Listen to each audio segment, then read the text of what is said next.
And welcome back, intrepid adventurers. Last we left off, we found our most prestigious party taking to the mean streets of the recently returned holy city of Elturel. Bearing the scars of its recent tenure within the Nine Hells, Elturel stands now as a bastion of human resilience. The city being rebuilt by its most loyal citizens, people all over the city dealing with the fallout of the traumatic events which took place on Avernus. Our party quickly made their way to a tavern known as a Pair of Black Antlers, a Harper safe house where they met with Chionthar Froome, the head delegate of the Order of the Gauntlet and an old friend of their ally, Leosin Erlanthar. The party, however, were quickly interrupted during their debriefing by Prince Narenbane, a member of the Lord's Alliance and supposedly the heir to the Misty Forest. Chionthar Froome being whisked away to a meeting, the party were left to their own volition within the city of Elturel. While Quill and Vilka decided to take to their rooms and get the rest that they so longed for after a night spent hard on the road, the rest of the party decided it was time to explore the city a little bit. Venturing into the westernmost annals of Elturel, the party visited various temples to select deities within Elturel, the Shield House of Helm, as well as the Platinum Sanctuary of the god Bahamut, where our own Serena undertook a religious ritual in an attempt to rid herself of what could possibly be a creeping corruption from the Queen of Dragons, Tiamat herself. Meanwhile, our intrepid heroes visited a wide variety of establishments, including a strange sham of a fortune teller, a quirky musical instrument store where Nebulon began to experiment with the possibility of perhaps picking up a little loot himself after a gift from the Weeping Friars, an ancient loot which was sold and traded for a full starter kit. The party continued exploring, whilst back at the Pair of Black Antlers, Vilka had disturbing visions, and Quill, with his newly named strange friend, companion, pet, who knows, within his amulet, Ink, also had some rather concerning conversations, which could or could not end up spiraling into bad situations, but we will see, won't we? After which, the party reconvened at the Pair of Black Antlers, where they were fully debriefed by Chionthar Froome. Information was shared as to what could possibly be the motivations of the newly formed sect of the Cult of the Dragons, and the mission was stated. Head to Baldur's Gate, find your way onto a caravan, which contains members of the Cult of the Dragon, and discover what their next move is and where they are headed, whether that be to Castle Neritar, within the Mere of Dead Men, or perhaps further north. Our crew, now preparing for the long, arduous journey north, gets in one last day within the confines of Elturel. Now,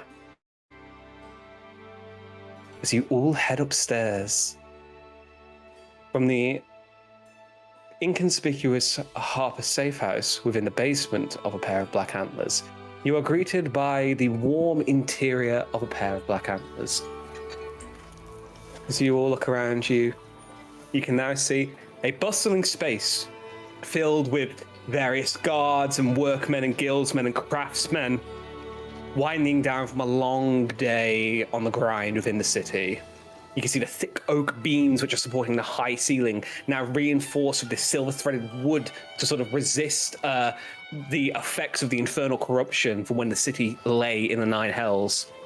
You can see that the main hall is sort of lit by these mundane chandeliers and small celestial drift globes that sort of like hover about the ceiling and around the various sort of tables spread out in this large space. You can see the bar counter is dark stoned, veined with this sort of glowing amber. You can see a variety of beverages in the back, sort of bar taps and things of that nature, as well as large bottles of spirits and wine sort of on the backmost wall, and all around you a collage of the history of Elturel. Broken swords and armor and arcane scrolls and artist impressions of the city during its time in the Nine Hells, a true monument to what the city has recently endured. And as you all head upstairs, I'll say that the six of you, Renard's currently still at the brothel. The 6 of you sort of settle into a table, ready to digest and plan your next moves. And now I ask, what would you like to do? I think the first thing Nebulon's going to do is he sort of enters through with the rest. I think it was Kyra, Rail, Serena, and I think that was it. Just the 3 of you, wasn't it? Mm-hmm. Yeah, that's it. He's going to hand 8 platinum to each of you, and then he's going to keep the rest until he sees Quill and Vilk. Just an FYI, you've just had the meeting down below in the basement of the Pair of Black Antlers, where you had sort of the debriefing with Onthorfrim and Leos and Erlankar. So you're coming up from the basement at this point. You've already reconvened with everybody. Oh, cool. Okay, cool, that's fine. In that case, I probably would have. Let's assume I just would have just handed out the 8 platinum to everyone to the best of my ability. I think in that case, since everyone was present, I definitely would have handed 8 platinum to all of you. So I'll remove 40 platinum from myself. Doing that right now. Thank you very much. Here you go. I got it from selling the grandfather thing, the loot, I think. Loot. I'd rather not talk about it, actually. Oh no. Let us hope it goes to a good home. It's fine. I've got my own loot now. I think that seems a bit more. I feel a bit less guilty owning this one. Yeah. And a whole It has, starter less kit with baggage. it. Yes, I do. Yes, I will try to learn that if I can. I'll be interested to see how you get on with it. I'll keep you updated. Please do. At which point Nebulon's going to retreat to his room. Incredible. And as you're all sort of sat in the main room of the Pair of Black Antlers, as you're sort of all beginning to wind down for the evening, Quill and Vilka, having already rested earlier in the day, is there anything any of the rest of you would like to do before you all sort of like go on your separate ways? I mean, I think I'm crashing out, honestly. That's fair. Kara might stay up a little while longer and actually write a little letter to her mother. An apology letter of all things. Incredible. So, as you sort of sit writing the letter, a few minutes pass as you all sort of like get drinks and food and begin to digest the information that was sort of revealed in the meeting downstairs. Rail, as this is going on, you see about 15 minutes into your conversation, you look over and hear sort of like the sounds of the door sort of like hitting against the sides. And you see entering in what appears to be like a faction of worshippers of Helm. You can see some of the apprentices that you'd seen earlier in the day within Helm's Shield Hell, sort of entering in and sort of flanking them from behind. Eventually, you see the face of Ivar as he sort of like comes in. He sort of scans around, heads towards the bar, and yeah. Cool. I'll go and sidle up to the bar and call over the barkeep and turn around and go, well, you have been, down in Averna, so I think it's best that I get you a drink this time. You see, he sort of smiles. You're looking at sort of like the fully constituted side of his face at this point as you're looking from the side. And he goes, well, I appreciate that, even if it is several months too late, but I'll take a drink if you're offering. Well, better late than never, With everything that happened in training, we used to say that a lot. Of course. Jaren! And you see the barkeep sort of looks over and goes, yes.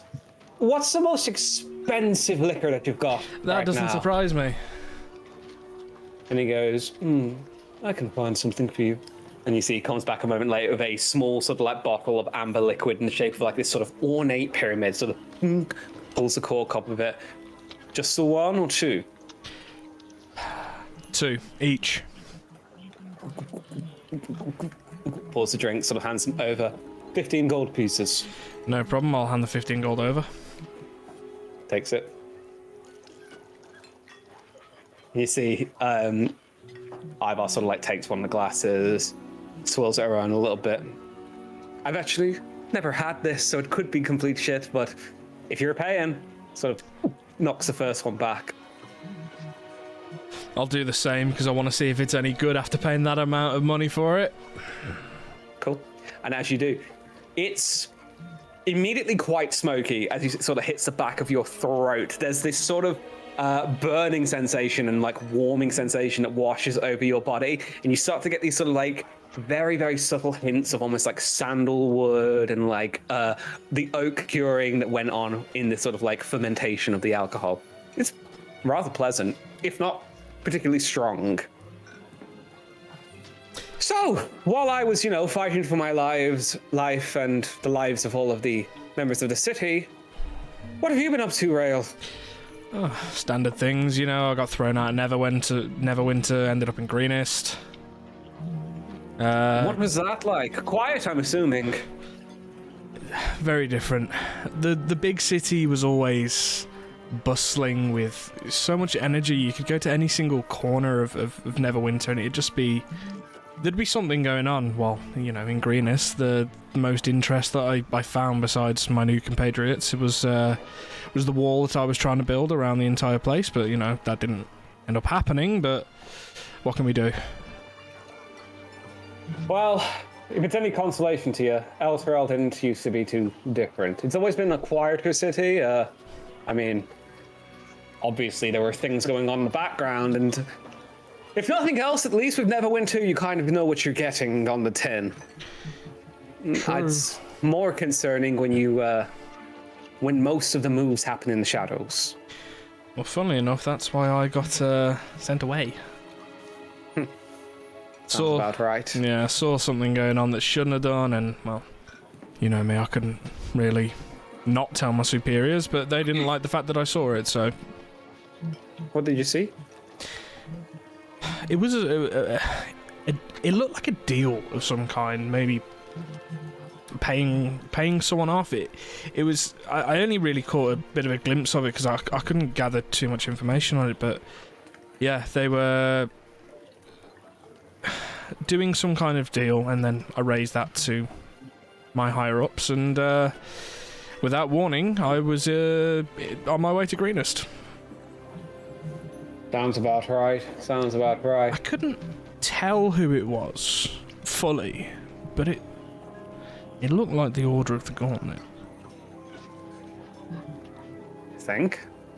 It surprised me too, that was why I brought it up. But we I don't know everything. I wish I could have looked into it more, but alas, here I am. And here we all are. What are you doing next? Are you staying in the city for a few days or heading out? We'll be heading out relatively soon. We're heading up to Baldur's Gate. We've got some work to do. Sorry, was that drink a bit too strong? No, it's just out of the frying pan into the fire. Well, That's gonna be a stark change of pace, let's say. Have you been before? have I been to Baldur's Gate? I don't think you would have. No, I haven't been to Baldur's Gate. I spent, all of my time was with you guys, and then, of course, staying in Neverwinter, and then Greenest. Well, let me give you a little bit of a heads up about Baldur's Gate.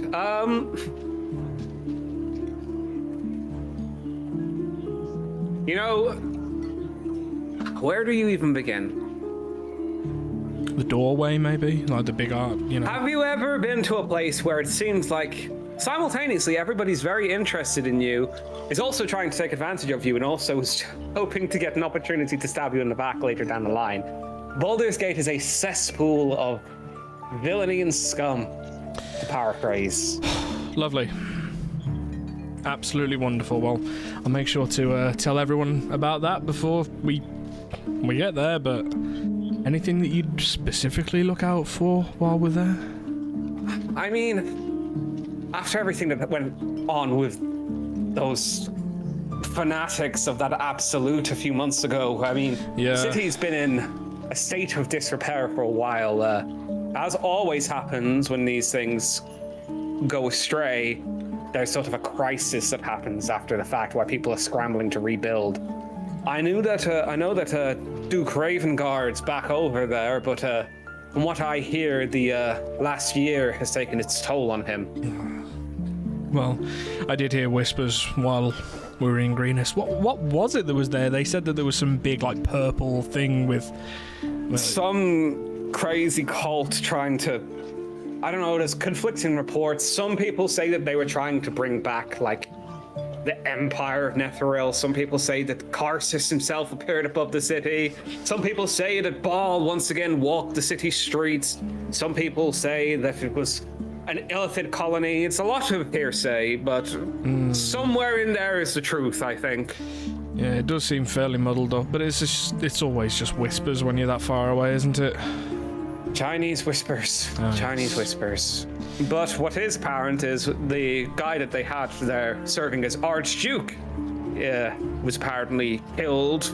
Some sort of connection with this absolutist fanatics. Yeah, I heard about that. So there was as a bit of a power struggle. I know that Duke Ravengard went in to try and clean things up after the fact, but last I heard, he's fallen quite ill. So concerning to say the least, but that's why it's a council of 4, not a council of 1. Well, yeah, it just seems to be a running theme with people falling ill with incidents in major cities, doesn't it?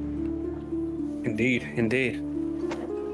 Just make sure you're keeping eyes on your back at all times.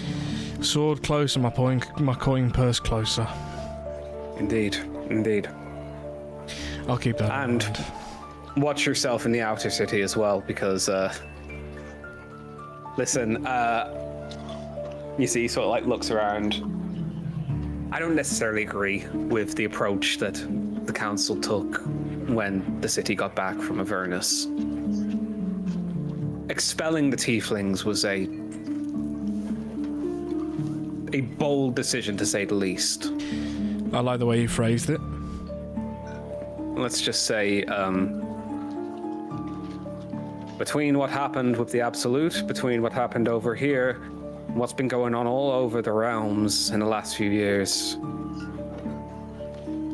a lot of people, especially those who are down on their luck, are turning to slightly more nefarious ways of keeping themselves afloat. So just make sure that you're keeping your eyes sharp. Will do. And thanks for the advice, and I'll pick up the next drink, and we'll make a toast. You see, she sort of like make the toast. Jumping over to the rest of you, Kyra is just sort of like putting this letter together for your mother. If you want to send it to me, do feel free. I will. Um, I have that- some of it threaded together in my head, so. Amazing. Is there anything the rest of you would like to be getting on with? Or are you all sort of like venturing to bed, with the exception, I'm assuming, of Quill and Vilka? Heading to So bed. I think. Quill's probably going to be kind of nursing a drink. Not that any of you have actually seen him eat or drink before. Can you listen out to some of the rumours and things like that are going on around Elturel? Roll me a perception check. Absolutely.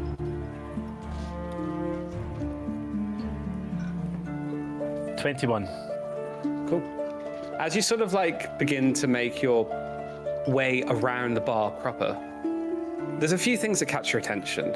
A lot of the rumors and things that are sort of going on are relatively tame. It's sort of like who's sleeping with who's trying to buy property where, and a lot of like misinformation and things of that nature. One thing in particular that catches your attention is you sort of like fix your eyes towards the corner of the room where it looks like a pair of the Hell Riders are sitting. You can see that the sort of like more senior guards of Elturel seem to have their own sort of like little niche of the particular main room carved, where they're all sort of sitting wearing their armor, swords at their sides. And they'll say that you sort of like lean on the bar nearby and you catch the drift of a conversation going on between two of them. You see one of them turns to the other and says, I did try to tell the council this. If we didn't make a move on Wraithwin immediately, then Arm were obviously going to make their move. You see the other one goes, but is there any chance that it could just be hearsay? After all, we haven't had any real tension with Arm ourselves for quite some time. Well, you didn't hear it from me, but supposedly Moonrise Towers are now flying the banners of the Radiant Heart. Well, that's definitely concerning. You don't think that they... I don't know. What I do know is that we are too fragile to get involved in another war right now. Especially with what happened with Baldur's Gate. Maybe they're seeing it as an opportunity that we're vulnerable and they're trying to make their move into our territory. I don't know. I feel like the council needs to take it more seriously. They're so introspective and all the stuff that's going on with the Lord's Alliance. Nobody's looking south for threats. Why didn't you make a report to Master Froome? Well, I suppose I could, but I don't know. It's difficult. He's done more than we could ever ask for this city. But it's his job at the end of the day. True, and you see the conversation starts to kind of like move towards the gossiping about Chionthar Froome and things of that nature.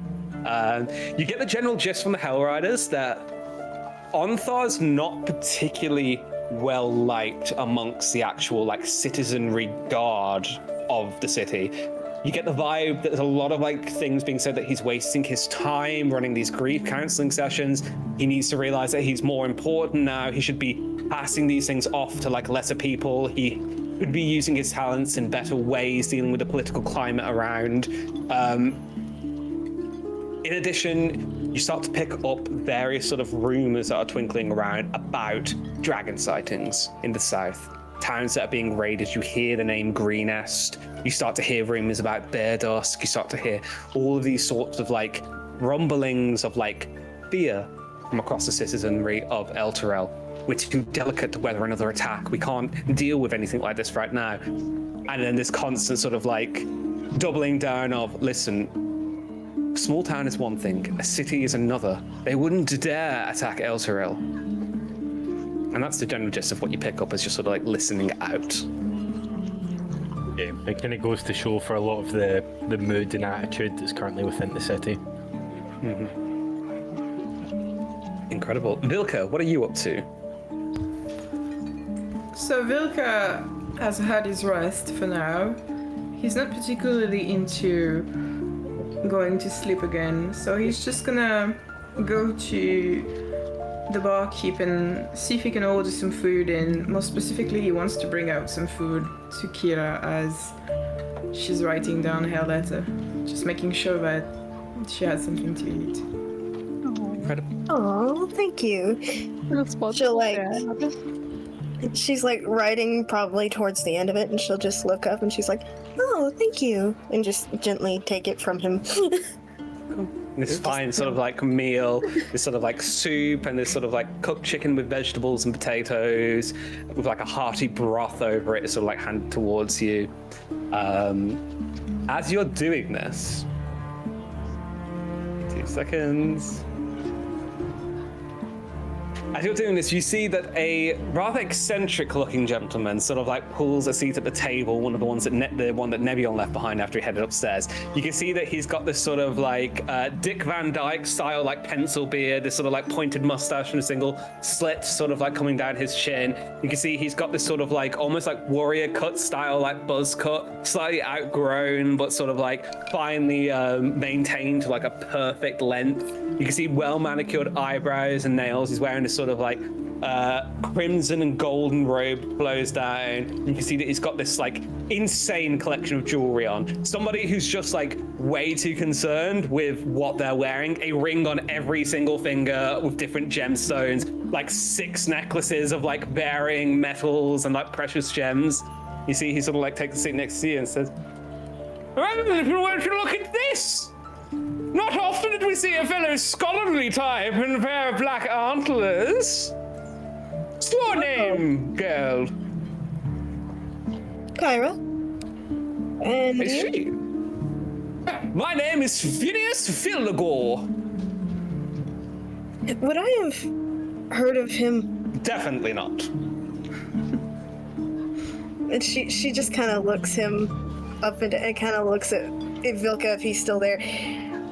She's like, "Okay, nice to meet you." I Oh, suppose. it's very nice to meet you. Well, you'll have to excuse me. I couldn't help but notice that you seem to be, And you see he sort of like leans over and just sort of like sees like your spell book and things of that nature on your hips of robe. I couldn't help but notice that you appear to be a student of the arcane, much like myself. Yes, I've been studying for quite a while, and I'd imagine like Leor just kind of pops his head out, like, what's happening? Oh, What a fun little familiar you've got there. thank you. It's odd, really. I'm not quite sure where he comes from, but he's very sweet. He looks very sweet. I don't mean to pry or anything like that, but I couldn't help but notice that your complexion and your fiery locks sort of give away your lineage slightly. Oh. Well, not this again. I don't mean to sound rude, but I am quite happy with my complexion. Yes, I know Hey, I I'm look not- sickly from No, most. no, you absolutely should be. It's nothing like that. It's not often we see Genasi pass by our fair city. And Now, she just kind of looks at him for a minute. I knew I should have left my hood up. And she, obviously flustered, she's not used to this type of... Like, she knows people probably look at her, but she's not used to any of this. now I see. Well, after... I have to ask, is there any chance that you're in the market for work? Yes, actually. Well, I represent an organization. I represent an organization known as the Fine Fellows of Daggerford. We're currently doing a little bit of investigation into one of the elemental planes. And she just like sits there for a minute and thinks, what plane exactly, if you don't mind? Well, what I'm assuming to be your ancestral homeland. Particularly, we've made contact with a, let's say, interesting, a great noble of the city of Brass. Now, as of recently, we're having a little bit of trouble getting in contact with him. However, looking at you, and you see that he sort of like leans back and sort of like looks at your face, I can't help but think that you would make a most excellent conduit for our investigations into the city. May I ask what... And say if I do help you, what is this for? You can see that he sort of like shifts slightly. Well, let's just say that some of my compatriots have deals which need to be properly negotiated in the elemental planes. Myself included. And she'll like look at Vilka for a minute. Oh, Vilka by this point would have like come back like with a plate of like as good as can be cake from the inn. She just like intending to drop it on the table, and he sees the guy and he goes, "Is this one bothering you, Kira?" He is, he's looking to do research about some things.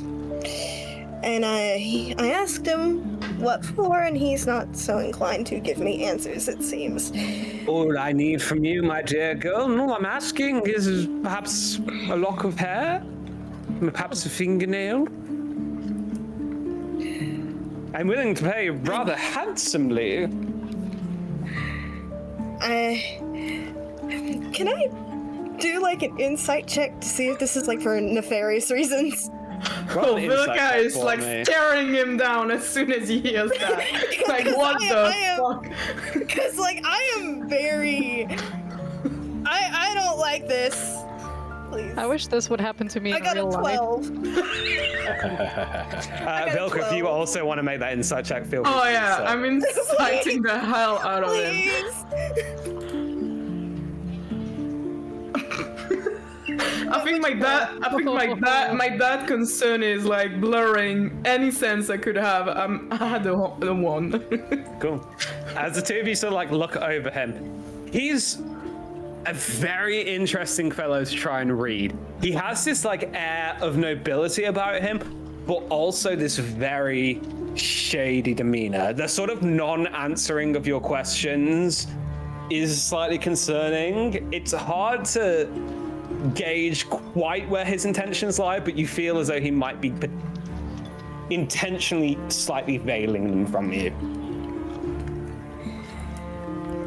I hope you don't find me rude, but is it okay if I get back to you? I'm very tired, and my friends and I have been traveling for a very long time. We are exhausted.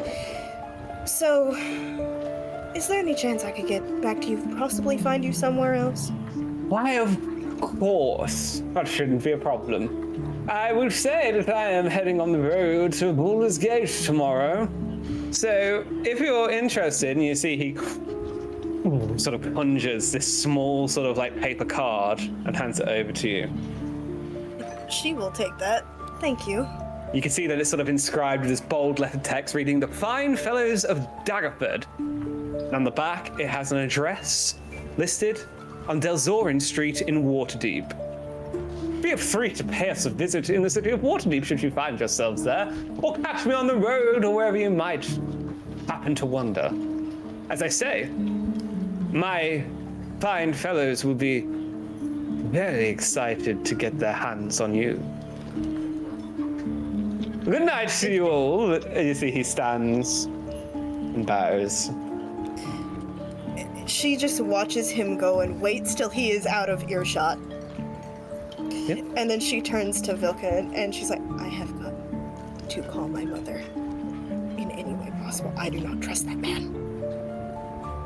I do not trust him. I am really sure you say so. Because as much as you look nice, there is something weird about this man. Very. And I got information. He is evidently wanting to possibly get in contact with her, and I don't know if she is safe. I know if I'm possibly not safe, so I don't like this, and I feel like I need to tell the others about this too, because this is not okay. I will say this, Kira. As much as I don't understand anything about the arcane, or at least as much as you do not like it, this man, anything he intends to do, is surely not good. And Which is if why you I need want protection, I will take care of it. Please. Both you and Rail and basically anybody who, if he is planning to do, and I'm not saying that he's, trying to track down somebody close to me, but if he is, I don't want her in trouble. I don't want anything to happen to people that I'm close to. So I'm going to go to my room and DM, if you don't mind me asking, which rooms have fireplaces in them? All of the ones that you have been booked have fireplaces. Thank God. So she is going to gather her things, tell Rail and everybody that there's a weird dude. He's hiring me to possibly study me and where I come from, and just he's very shady. Describe what he looks like. I have to go. And she just grabs everything and goes to her room very quickly. Does Rail see this? Yeah, Yes. probably if you're keeping an eye around, Yes. you probably. Yeah. I'll say as you're having your conversation with Ivar over at the bar, you probably see a weird dude sort of like come over, briefly speak to Kyra, see Vilka sort of imposing over, and he sort of like quickly bows, leaves, and then Kyra gathers her stuff and runs up to her room. Just trying to get Leor to hurry up. just seeing that, I'll like look it towards Vilka and I'll just be like, put a thumb up and just like question mark or thumb down, like asking So which is which. as you do that, Vilka will just like get the plates, trying to seemingly look as he's gonna bring them back to the bartender, and he's just gonna lean in and say, "I would watch over Kira. I would explain later." And he's just gonna like slightly nudge to. I'm assuming the guy is like still around in the tavern. Yeah, so he's sort of like milling about towards the westernmost side of the tavern now. So he will just like quickly glance towards the guy and just like bring back the plates, and it's gonna go up and it's gonna basically guard the door. Just, why do I picture him like T-posing slightly? Like, no. Cool. I'll say It's as you sort of stand vigil at the door, Rail, you see Ivar turns to you like a while into your conversation, sort of finishes his drink and goes, anyways, Rail. Sort of brings you into, places a hand on your shoulder, pulls you into a hug. It's been amazing to see you, my brother. It's been good. I do have a ceremony tomorrow morning, so I better not get too tickled, but please, come and hit me up next time you're in the city. I will do, absolutely. And if you see him, give Eric my best. And give him a good hard slap around the face for me. Which side? I'd say both, for Both? good measure. All right, I can do that.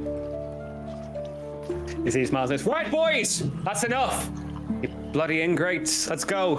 Oh, And the rest of these and are like Ivar? apprentices. Oh, yes. Helm watch over you. And also over you. Sort of smiles. Sack of shit. And turns and leaves. Religious types.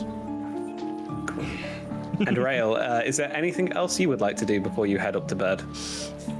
Oh, do I want to go over and have a conversation with this? Nah, I don't think I would. I'll just be cautious. Rail's starting to flag now, so he's just gonna get another ale from the bar, just a cheap one, and then he's gonna take it up to his room and get some shut eye, well needed shut eye, because I am exhausted. Cool. So, our 4 day trippers now safe in their rooms. We'll come to them later.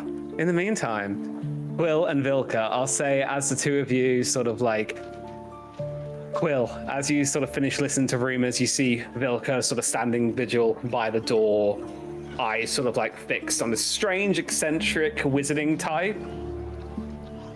What would you guys like to do? I will note as well that since Quill came downstairs, he's definitely disguised as someone else as well. Yes, absolutely. You know, like a middle-aged guy or whatever, but Yeah. a nondescript, nondisclosed disguise.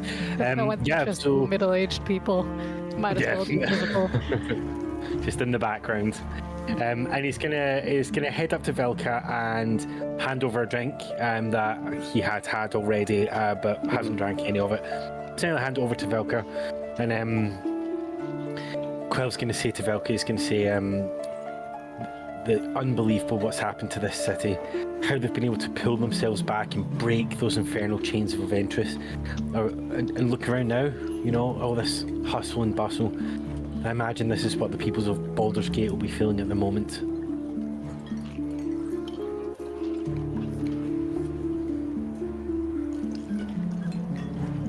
It is the same observation I have gotten from Baldur's Gate.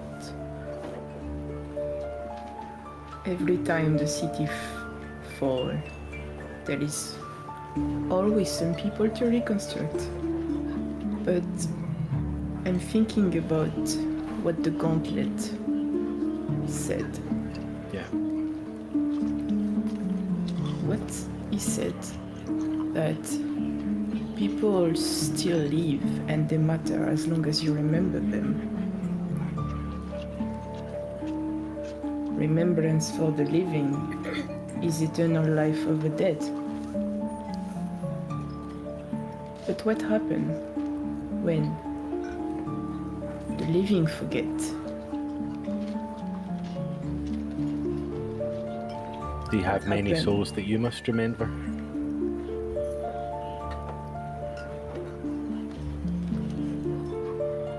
I will say this. Sometimes you try voluntarily to forget, and sometimes you just wake up one morning and you think that something is missing, but you just can't say why, and you just don't know why. I don't know which is worse, thinking and remembering you forget, or forgetting altogether.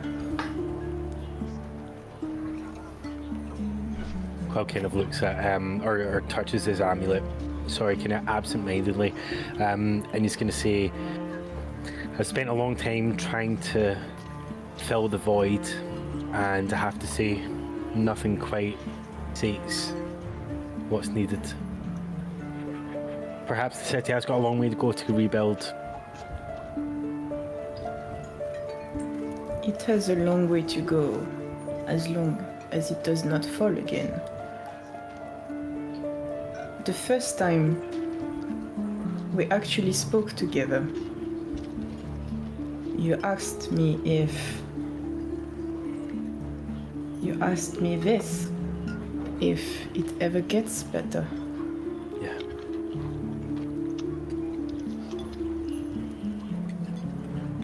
I would like you to remind me if it does get worse, that places like this and that people, eventually it does look brighter. Bright until a shadow of a dragon's wing is cast over it. This Lord's Alliance, Order of the Gauntlet, do you think they have what it takes to go back, to destroy those eggs, to stop this cult? And Quill will be kind of somewhat whispering it, just, not want to spread anything around about Black Antlers.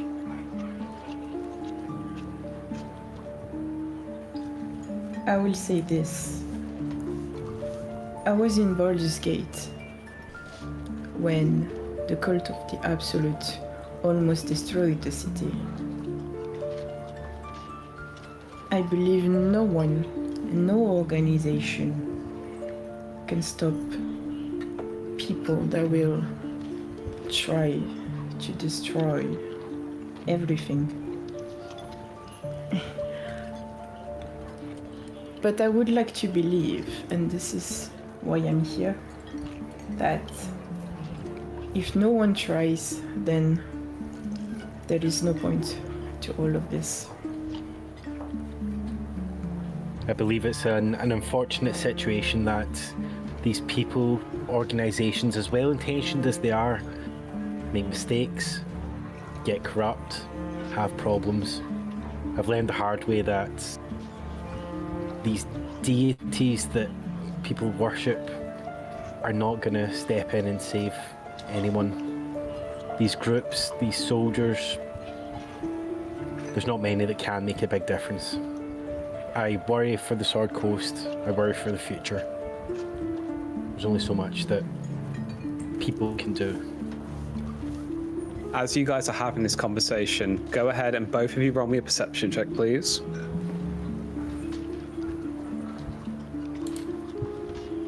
18. 16. Cool. So as you guys are sort of like standing by the door, Vilka, you're sort of like talking to Quill, but are looking towards the fellow from Daggerford. You start to hear a commotion from outside the pair of black antlers behind you. You can hear what sounds like the rustling of plate mail armor saying, "Right, that is it. This is too far. We've warned you already today about this. I swear to the gods.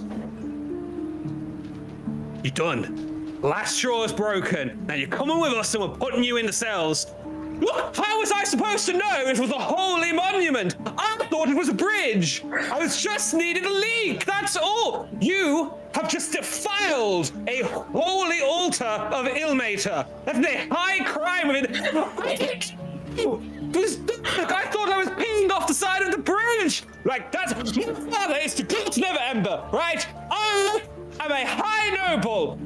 The Order will hear about this. I'm going to have all of my friends. Mr. Froome, he knows about this. Yes, him. Your boss, probably. Leosin, he's a secret agent for the Harpers. He knows about this. And I will make sure he has your badge and he gets your ass. Right, that's it. He's drunk and disorderly. Tackle him to the ground. I'm guessing, Quill, that. Jesus. That's gone well. Tackle him. Can Tackle we him.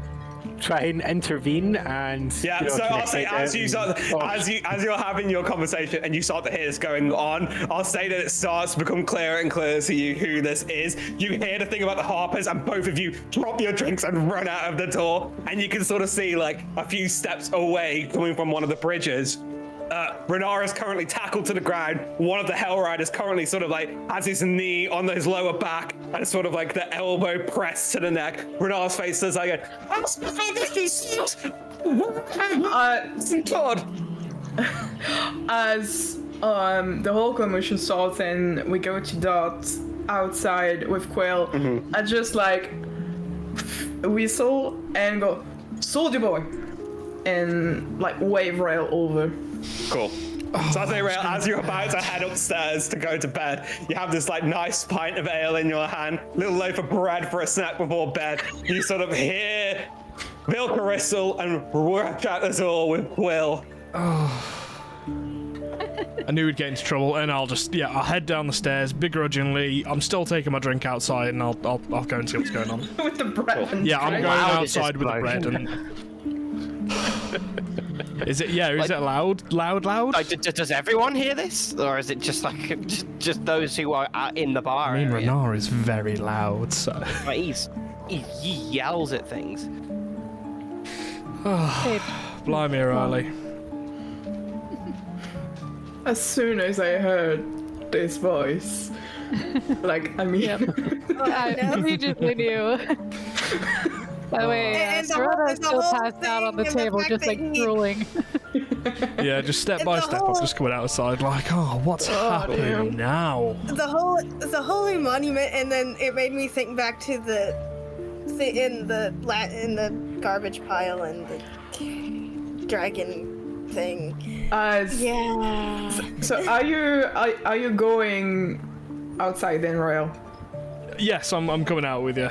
Cool. As you guys Okay. rush, you can now see the one guard sort of like kneeling, talking to Renar, seemingly reading some kind of rites to him at this point. The other one has it pinned down, and the three of you sort of like rush over and see this whole situation unfolding. Actually, as we cross path with Royal, Vilka would just like remove the signet ring that he's been keeping from Renar and just casually giving it to Royal, but he's still gonna like stay on his path to watch over Kira, and since there's the other two that are gonna like get, you know, to go take care of the Lordling, he doesn't want to go, so And Rail, with his drink, will just walk over to him, just see what's going on. I'll turn to the... What did you say the fellows were called again? So they are a pair of Hell Riders, so they're sort of like higher ranking, sort of like citizen guard of El Tyrell. You see one of them looks up and goes, "Please stand back. This is a matter for the government of El Tyrell." Do you have a death sentence? See one of them raises his eyebrow, sort of like This- stands up. Is Renar Never Ember? So he has said multiple times. Yes. However, he has relieved himself on a holy monument of the crying god. This is a crime in the city of El Tyrell, and any lordling worth his salt should be aware of this. I'll just go over and I'll just smack Renar across the head. I told you to stay out of trouble. And I did stay out of trouble. I've had a bit of a night. Let me tell you this for an absolute fact, right? Oh God. Well, these people are causing me extreme pain. I have a weak neck. Can you please get him off me? Look, guys, I'll be honest. For a noble, he's a moron. He definitely did not know what he was doing, and we are I thought it was a bridge. Of course you did. Look, we are currently on a mission from Dagult Neverember himself to get his son back to the capital. And I appreciate that. However, Mr. Neverember has committed a crime. Regardless of his family, a crime is a crime. As such, he needs to be punished for said crime. Perhaps we could take him into our custody and provide some restitution to make amends for the Church of Elmater. You see, he sort of like looks towards his colleague, who's still sort of like restraining Renal on the ground. Either the two of you roll me a persuasion check, or one of you with advantage. Quill, go with advantage. I'll give you the help action. Can do, thank you. That +7 persuasion. Fingers crossed. Oh, 19. Boy. Okay. I suppose we could just fine him for public indecency. Send it straight to his father so he knows exactly what he's done. Unfortunately, fines and taxes need to be paid in cash when requested. So, Mr. Neverember, we will be willing to release you into the custody of your compatriots for 50 gold pieces. That is a restitution of fine for defiling a monument. Well, that's very interesting, because luckily my personal I'll put a King's hand Guard is over here his to mouth. cover my expenses. Shut up, Renar. And I'll begrudgingly hand over the 50 gold. Incredible. Oh. And you hand Not over paying 50 for your gold. armor because you did this. Believe me, I'm beating this guy to a pulp later. The sort of guard stands up, helps Renard to his feet. You can see that he's sort of like been sick down his shirt a little bit. Hair sort of like wild, looks very drunk, and he's sort of swaying on his feet. That's right, stay out! You see the two Hell Riders just sort of like shake their heads and continue on their patrol. Thank you for your right. service. You Sort of like nod. are coming to bed. You're going... I tell you what, I'm sleeping downstairs tonight. Just get in the bed, shut the fuck up, and just don't say anything until tomorrow. Yeah, I need a drink quickly before I go to bed. I'll splash it with my ale. In my mouth? Oh, God. The peasants not know how to drink properly? You have had enough, Lordling. I disagree, soldier boy. You see, he sort of like storms in. Barkeep, give me your finest bottle of ale. And Rail will just stand there, and he'll put his hands on his brow, and he's just laughing. He's just like this guy, man. Am I You the see only that one Ja- waiting for him to like fall asleep face first into the?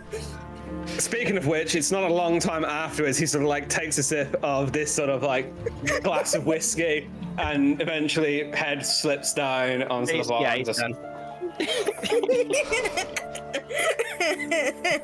Vilka, Sorry, I Quill, was also thank you for just, coming like, to get me. at the bar. He's an idiot. He's just an. Oh, this guy, man.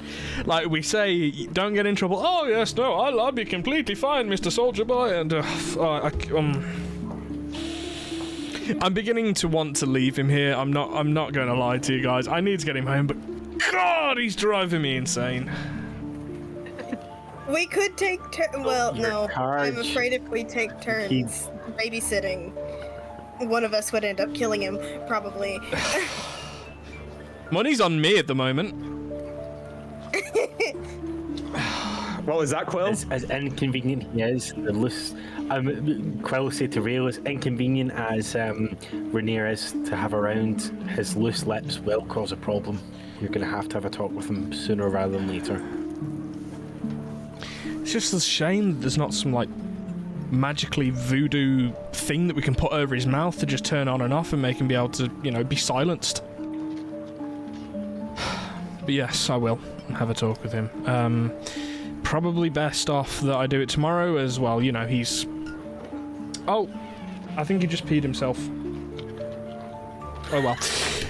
A series of thoughts, perhaps, will. Yeah, I agree. I'm so sorry about this, guys. Gushing liquids out of every orifice at this point. I know. Right, I'll take him up to bed. Just because I need to get my sleep, guys. It's been a long journey. Incredible. So I'll say that you carry Renard up the stairs, eventually just slop him down to the bed, and you can just hear I will send you to the gallows for disrespecting me. You owe me 100 peasant." gold, Renard. It seems like he's talking in his sleep.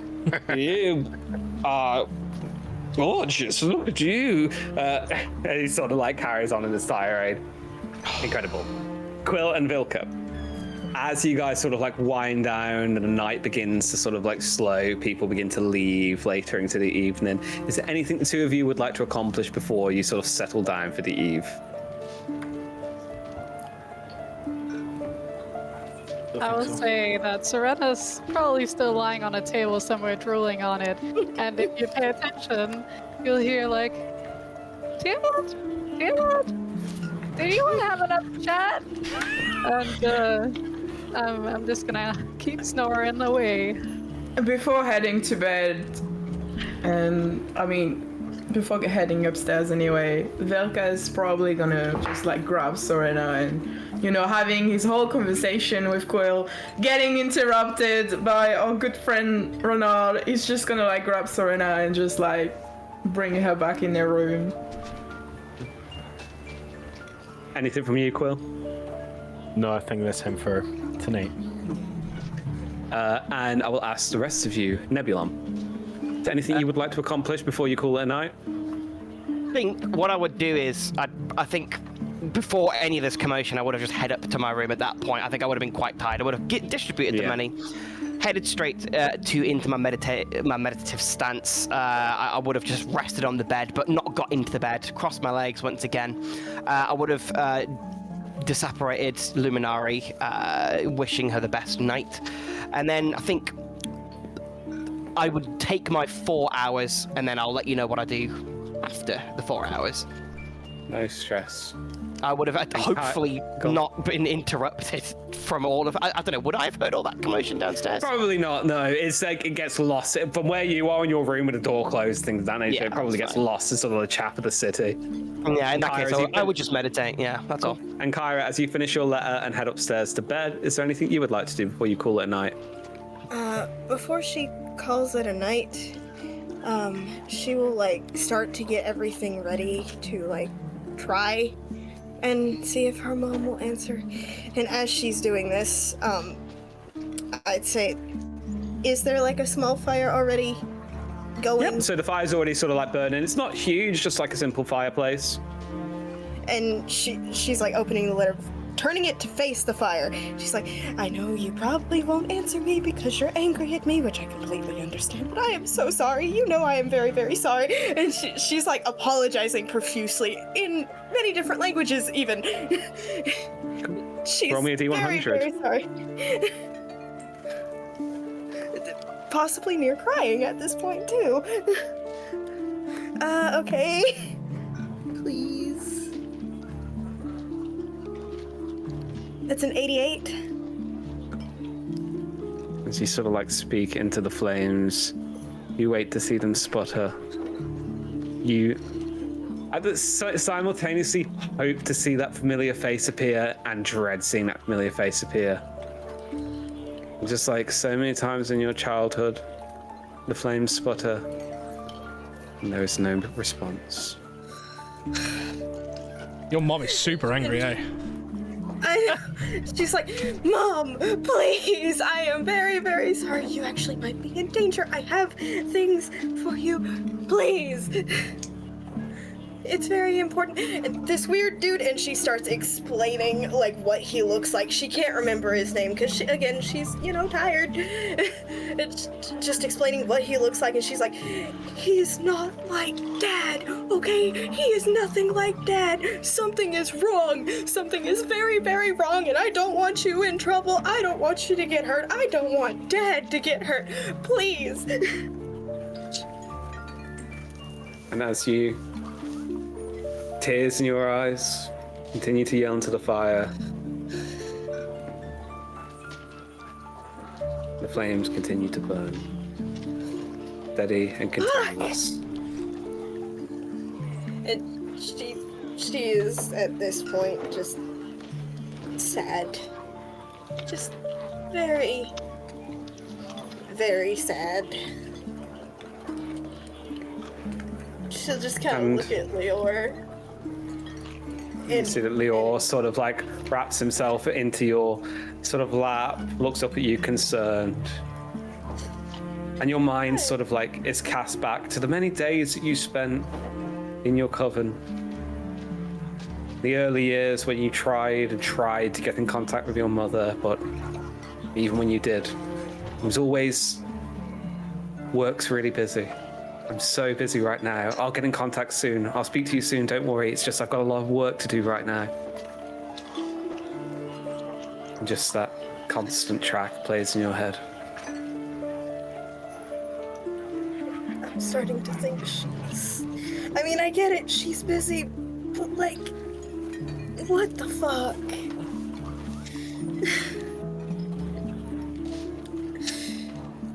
I...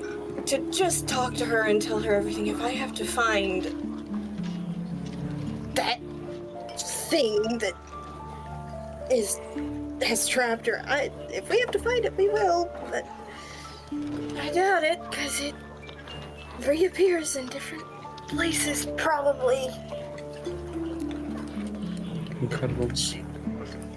At this point, she's probably just on the floor and probably cries herself to sleep. And Serena, how about you? I'm already asleep. Night has already taken me. And I'll say this, as the night passes, Nebulon, a few hours into your trance, you sort of like finish your meditative state, and you have a few hours before the rest of the group awakens. What would you like to do? I think what I would do is I would sit myself up. I'd open my journal. I'd be scratching in. I'd be scratching in sort of some of the constellations that I guess I've attempted to track or tick off, and I sort of review them. And I think what I would do is I would look to the two constellations that I've kind of missed today. I'd look first towards Helm. Well, no, not Helm. Is it Thorm? Thorm, the open hand. Torm. Torm, that's right. I'd look towards Torm, and I'd sort of put a giant question mark there. And then I'd turn over to the Red Knight, and I'd again put that question mark, and I'd look perplexed. And I think what I would do is I'd just turn to a blank document, and I'd start sketching out random images that I think my party members would enjoy. And I think I'd ponder on Vilka, and I'd look to the sort of the blank ceiling, and I'd be really frustrated. I wouldn't know what to draw for Vilka, and I'd sort of close my journal. I'd leave my room, and I'd head downstairs, and I'd see what's the situation looking like in the tavern down below. So in the early hours of the morning, it seems like most of the tavern is closed up. You can see Jaren sort of like clearing tables and sort of like laying the fire to rest, things of that nature. You see, he acknowledges you, gives you a nod. Question: Have you seen? Well, I don't know if you would know Vilka at this point by name, but well, half elf, half drow, I believe, from Assumption. No? I saw him earlier this evening, went to bed a few hours ago. Back to... Interesting. I'll head over to the top of the stairway. Before I do, I sort of say, do you know which room is Vilka's? Sort of like points you in the direction. Right. Number 6. I'll approach number 6 and I'll sort of knock on the door. I'm assuming Vilka's probably still awake at this point. Oh yeah, he has not slept. I would say he would be in the corridor at the beginning of the night, as everyone has gone to bed, and he's probably heard a little bit of sobbing from Kira and decided that, she was obviously not fine, but he was not gonna eavesdrop. So he just went back to his room. And you hear a knock at your door. He will stand up and just like put it slightly ajar. Hi. And seeing it's Nebulon, he's gonna open it wide. Sorry to disturb. Are you free for a second? I am. All right. Would you like to join me downstairs for a drink? It's on me. If they've... It's up to you. Agreed. Okay. And he's That's gonna like follow you 5 a.m. or downstairs. something. Yeah. The 5 Yes, it a.m. drink. As you guys head downstairs, you can sort of begin to see day breaking from outside in the windows. You can see that the sun is slowly coming up, and there's a very faint golden glow over the city in the early hours of the morning. You see Jaren sort of like finish clearing the table, looks over to you and says, "Breakfast." I'll look towards you for confirmation, Vilka. Yes, I'll take 2 bowls of stew, if you have it prepared anyway. 10 minutes. Breakfast. That's fine. And I'll just sort of gesture over to an empty stool next to the main sort of bar, and I'll take a seat, and I'll gesture over to one empty towards me.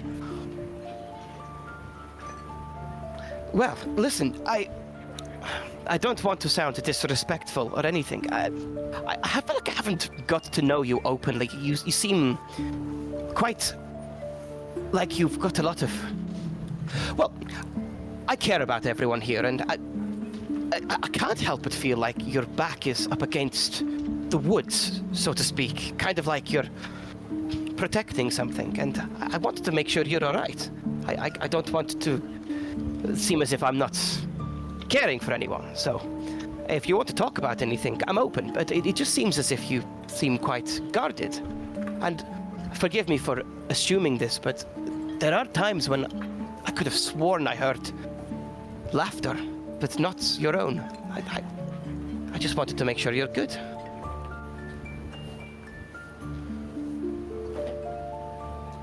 I apologize if I seem guarded, but Oh, it's nothing to apologize for. I'm fascinated by you, that's all. I just haven't heard much from you face to face. So I wanted to break the, what is the expression that's in common? Break the fire? Break the ice? It's something like that, isn't it? Right. At which point, Nebulon is going to pull out what looks to be... I guess he sort of goes into like his belt and he pulls out a small purple crystal and he places it onto the table. It's gleaming with starlight. Here, take a little look at this, and I sort of roll it across the table to you.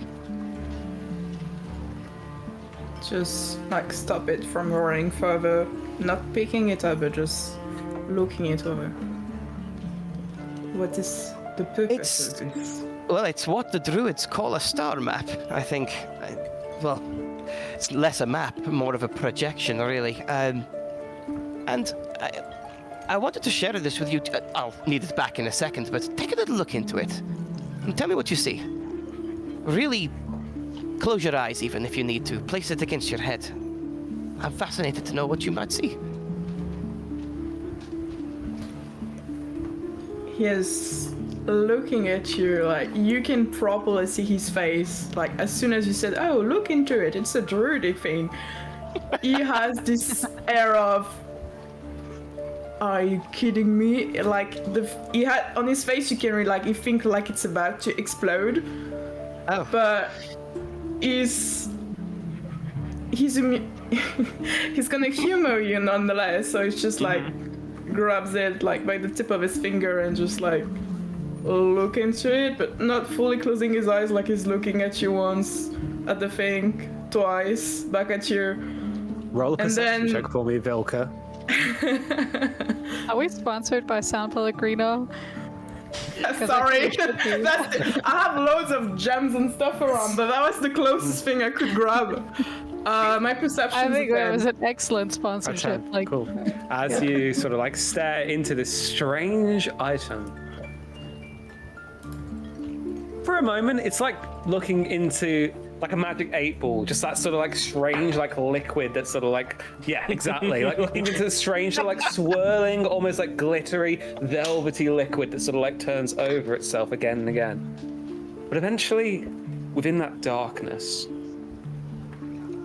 bing, bing, bing, bing, bing, pinpricks of light, like a night sky, which begins to shift in a rotating movement, first slow and speeding. And in that expanse of swirling darkness and these pinpricks of light, images begin to appear before you. A home. Tower. Friends. Love and loss. This sort of like swirl of emotions fills you. And then it's like staring into a path. You see a city. A city by the water. Baldur's Gate. You see a sprawling metropolis. Is it your past? Is it your present? Is it your future? It's hard to tell.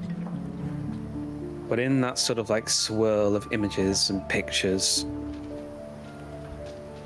the thing that really catches your attention is the two beady blue eyes that stare back at you from the endless void.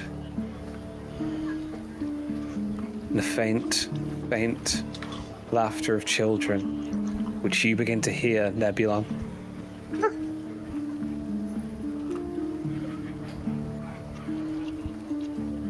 I would just properly roll it back to him at this point. You notice that as it rolls across the table, I almost like just hold out my hand and it just floats, and then I'll place it back into my belt. Thank you for indulging me on that. It tends to show people what's, something that's different every time. I've not been able to figure it out myself. But one question I did have to ask. Do you have children? Have you... I keep hearing laughter, children's laughter, and I'm fascinated. If that is something you wish to talk about, I don't want to pry.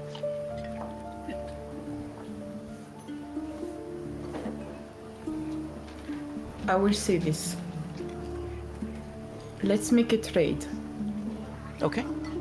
You answer one of my questions, and I will answer yours. Of course. Ask away.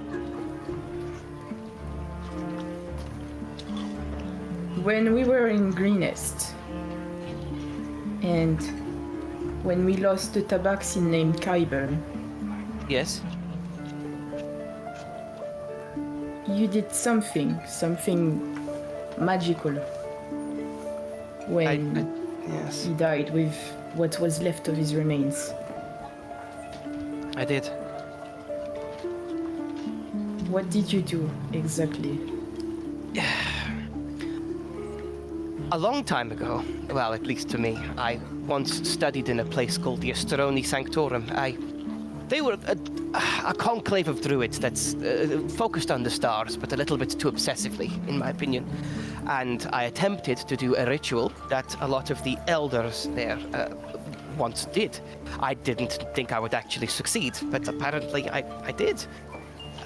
It effectively allows one's physical form to return to the astral plane, a place of starlight. Call it returning to the stars, almost.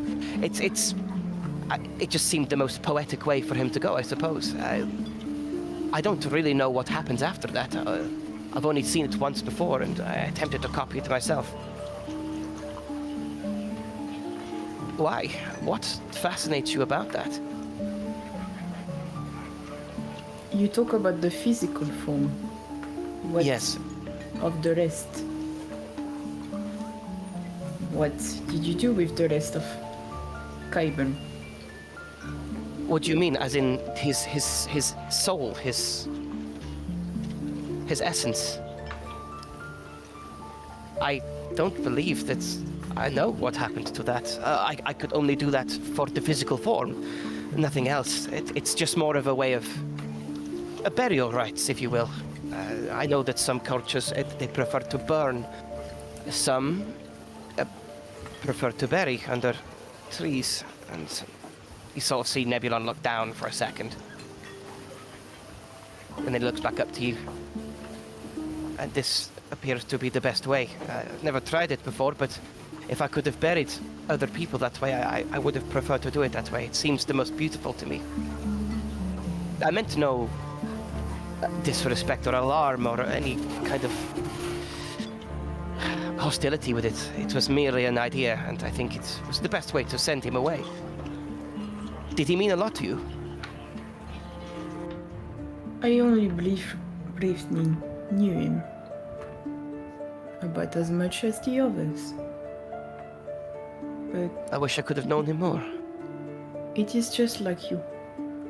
I somehow only wish to understand. That is fine. If I may I ask you a question now? That was the contract. Well, your relationship with these bouts of laughter, they don't actually come from your lips. It almost seems as if they are around you. Tell me, do you have children of your own?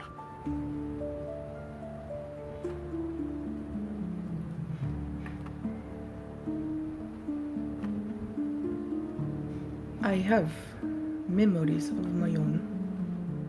And I was a child once, like everyone else. Is as much as I will say about your question. I will not pry any further. I just want you to know something. I'll sort of lean in a little further. I want you to know that I have got your back. That you don't have to feel secluded. I, too, have had things happen in my past that I'm not proud of, or not... I have many regrets, I'm sure you do as well, but I want you to know that if you ever need someone to talk to, I'm here. At which point I'll place 3 gold at the counter, just assuming that that's going to cover the costs. Yeah, I'll Unaware say of- at this point, sort of like Jan returns and places 2 bowls of stew in front of the both of you. And I'll say around this time, the rest of you awaken from your rests or whatever meditation or work you've been doing during this period of downtime. And I'll say that the 6 of you sort of reconvene in the sort of like main hall of a pair of black antlers. 2 of you come down seeing Nebulon and Vilka already sat at the bar. Good morning. Buongiorno. Hello. It's good to see you all. Okay. Quill comes down and stands Quill, beside Quill, Serena. over and here. Quill looks like Julius. He's taking the form of Julius. What's this about? Why are you doing this? Who's that? Oh, you see him as a half-orc that just has too much confidence than he should have. Sorry, I don't believe we've met. I'm Nebulon Centura. I was just going off on my hand. He's going to have a very quick look at Serena and he's going to shake hands and he's going to say, "Hi, I am Julius and I'm here to kill some dragons." And he's just going to give a wink to Serena. Right. Why are you doing this? Oh no. You see, you see as Rail sort of like comes down the stairs, you see it sort of like standing a few paces behind him, looking pale, dark rings around the eyes, sort of like wiry hair pulled into a messy sort of like ponytail. Renar sort of like slumps down the bar and says, "Oh, God, I feel like death." You look Join like the it. club. I'm gonna go over to Quilius. Yeah. What's Quilly. going on? He's just going to whisper back and say, "Shh, I'm incognito." To too soon, man. Too soon. Can you please all stop talking so loudly? It's like. Oh, how needles in my rich, brain. Renar. You, Mr. Foghorn, last night, getting into some severe trouble and costing me yet more money. What happened? What? He decided to take a whiz on a very, very precious thing here in El Terrell. And, yeah, he was about to get arrested, thrown in the stocks. I mean, if I weren't to get you back to Neverwinter, that probably would have happened. So a thank you would be very appreciated, right, Renar? Yes, thank you. I appreciate it. Now stop getting us into trouble, because we can't take a break and spend 50 gold whenever you decide to open your mouth or you'll fly. Oh, I'm sorry, is this too loud for you, Renar? Yes, it is way too loud. Well, what? Oh my goodness, the irony! Oh, God. Right, how you are now? Never heard them so quiet. This I know, is it's brilliant. bliss, isn't it? Oh, it's great. Right, let's... Honestly, to see Should get him this drunk brings now. me joy, just a smidge. I'm sure it brings a lot of people a lot of joy. Right, let's sort out breakfast, and then I think we should head out as soon as possible. Before we Can you go, make your face go back? Can you make your face normal? Instead of Julius. Yeah, Quill's gonna wander over to like maybe upstairs again or somewhere out of sight and change After he left, I'm into just gonna say, who was that? a non-generic. I believe that was. I'm just gonna I'm gonna go with you, and then I'm gonna try and put some scarred ornament on your scars. I don't know if this will work, but it's from Bahamut, so it's pretty good, right? Maybe it'll fix your face. It's kind of like an aloe vera paste. It helps with the swelling and the pain a little bit, but you'd have to see if it makes any difference over time. It kind of looked like someone just jizzed across your face, basically. I'm sorry. I think I respect the power of the Platinum Dragon, but I believe there's more to be done for the star. Sorry, guys. You see Renard Eventful morning. You see that Renard takes a hip flask out and knocks down a quick swig of a drink. Is that healthy? I don't think Hair of the dog, my good friend. Hair of the Don't know what dog. that is. I'm not sure what that actually is, but any. my old friend used to say the same thing, actually. But now I know what it is. When hungover, Nebulon, we drink again in the morning, get a bit jolly, so it's not as impactful. But that seems quite counterintuitive, no? I mean, it seems like it's just going to get him worse, no? Does it work? I mean, It does work, but I agree. My It's old not the friend best. used to keep my old friend propped up on his feet, I guess. But Listen, I don't need any commentary on my health. I am fine. you look it. Anyway, Renar's dealings, whatever the hell that is. Rael, what time were you planning to leave? Exactly?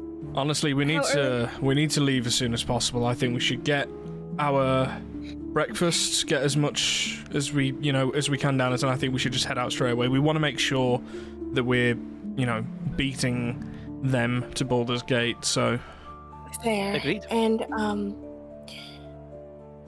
I think I will have something small and then head out to the shop really quick to get the cloak that I want, because this, and she gestures to the one that she's wearing, I don't want to keep any longer. As much as I think that you want to do that, I know for a fact that Baldur's Gate would probably have something a bit more your taste. From what He's I've right. heard. I have a very good friend in Lower City was who I would talking make to you?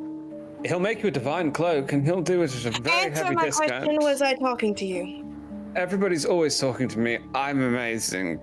Yes, well, I didn't say your name, did I?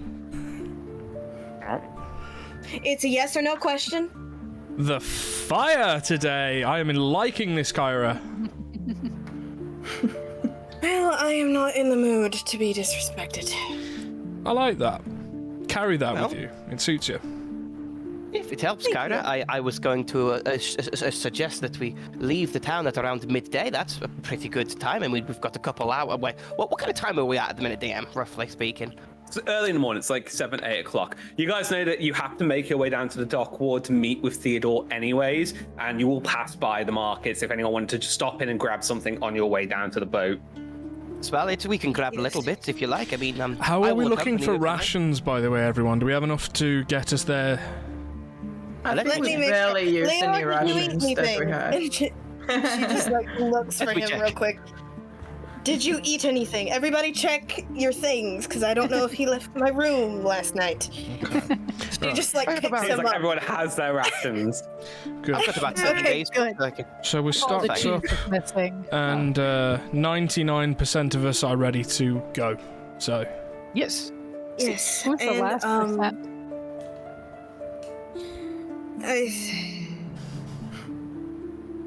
What was I going to say?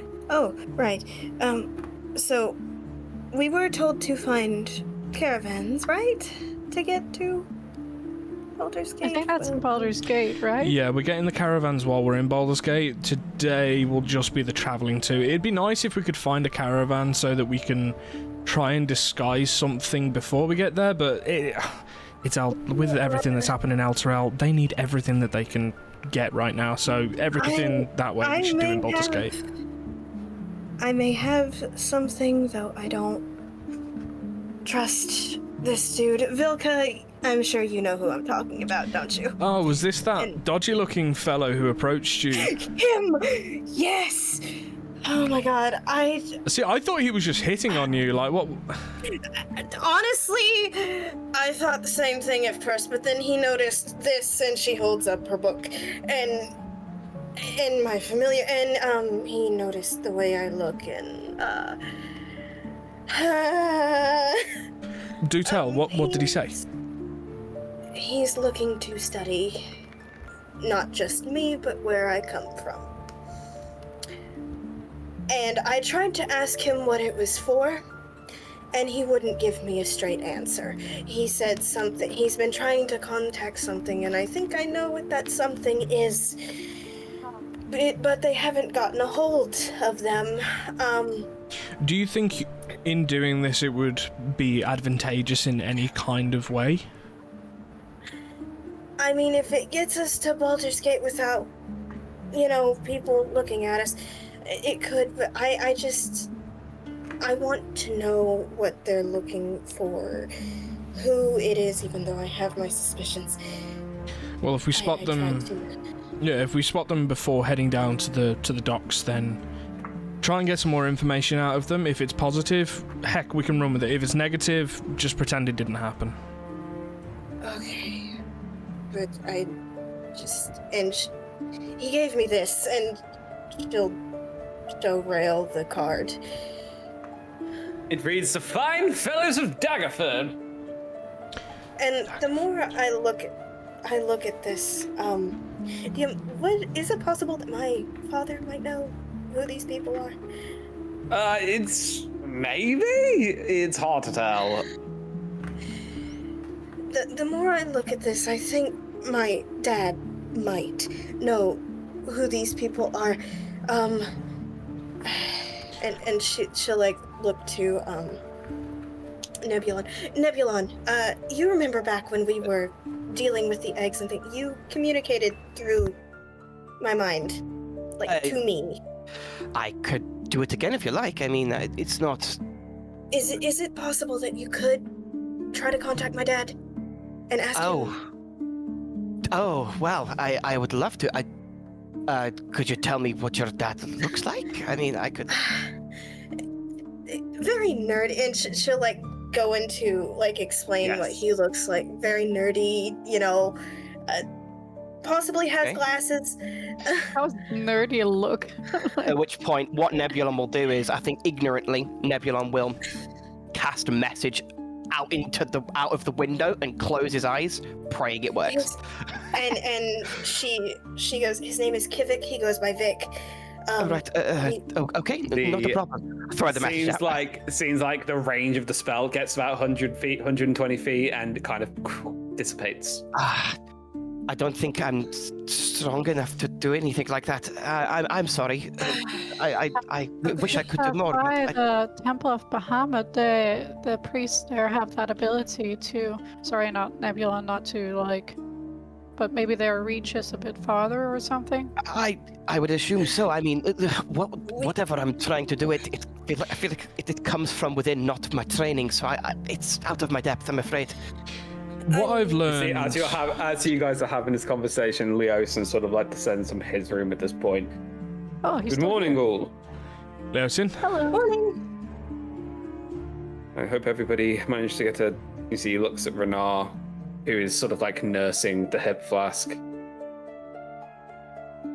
I hope everybody had a pleasant night. Tell me, is there anything I can do to aid in your preparations for today? Do you have enough rations on you? Oh, I will not be accompanying you. Oh yeah, of course. Oh, this is goodbye. For now. I suppose you have a lot to do here. We had such I good don't time think- together. I don't think that we have. If there is a post office, probably won't be able to. No post Are you looking to send a offices. message? Yes, to my mother. Well, if it's a letter you're looking to send, postal services are few and far between, but when you get to Baldur's Gate, there are a couple of establishments who may be able to help you out with that. There's the Sword Coast Couriers in Rivington, as well as various mages who will probably have the skill set to send messages over long distances. Okay. You have a goal in Baldur's Gate now then, Kyra. I have multiple.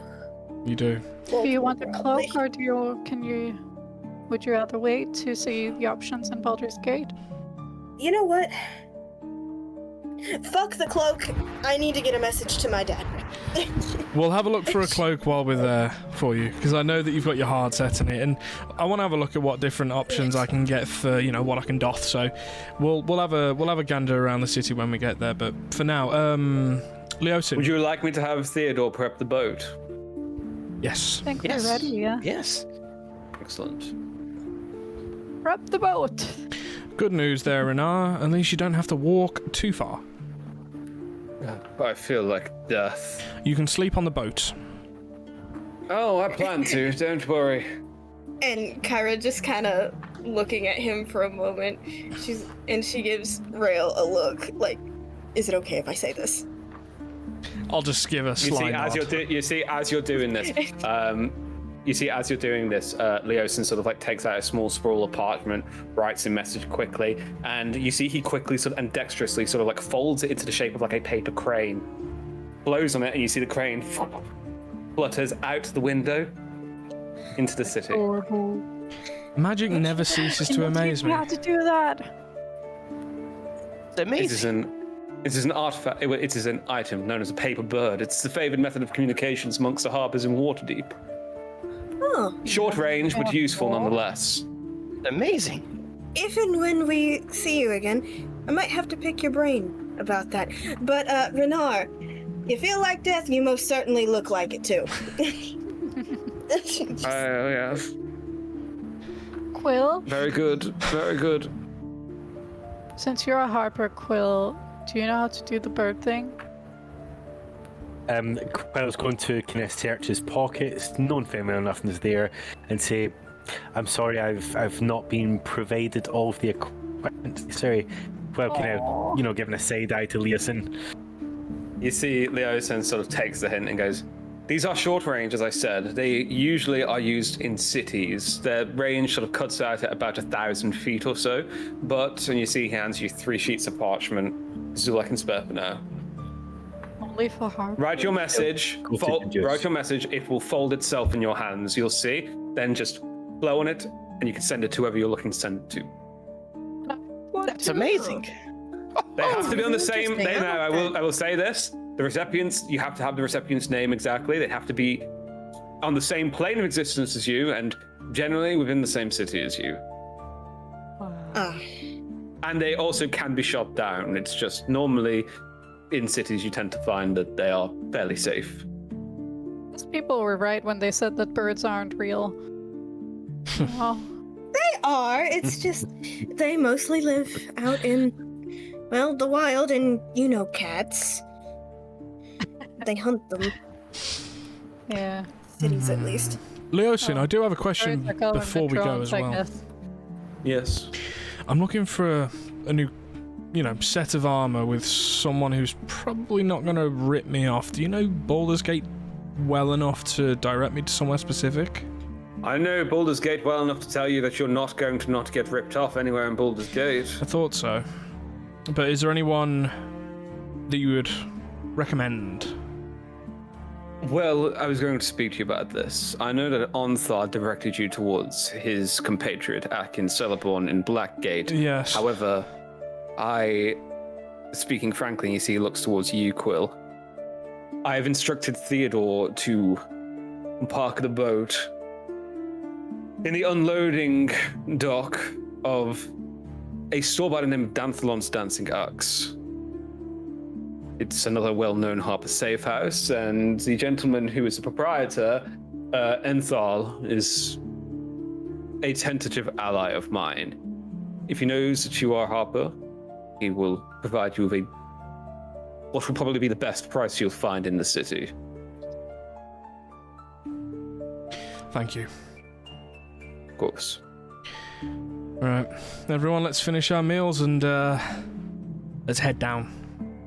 As parting words, I'll walk over to Leosin and I'll pull out a small parchment of paper that I've sort of neatly folded. And I'll pass it to him, and I'll send you that, Cade. As I sort of give you a gestured nod.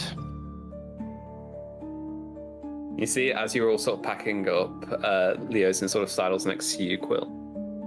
A word to the wise. High Harper Jaheira can be prickly. He's seen a lot and she's done a lot, and she doesn't have a lot of time for people's bullshit. So just be aware if she comes across as being slightly passive aggressive. It's her nature. She does care deeply, just as I say. Age has made her hard.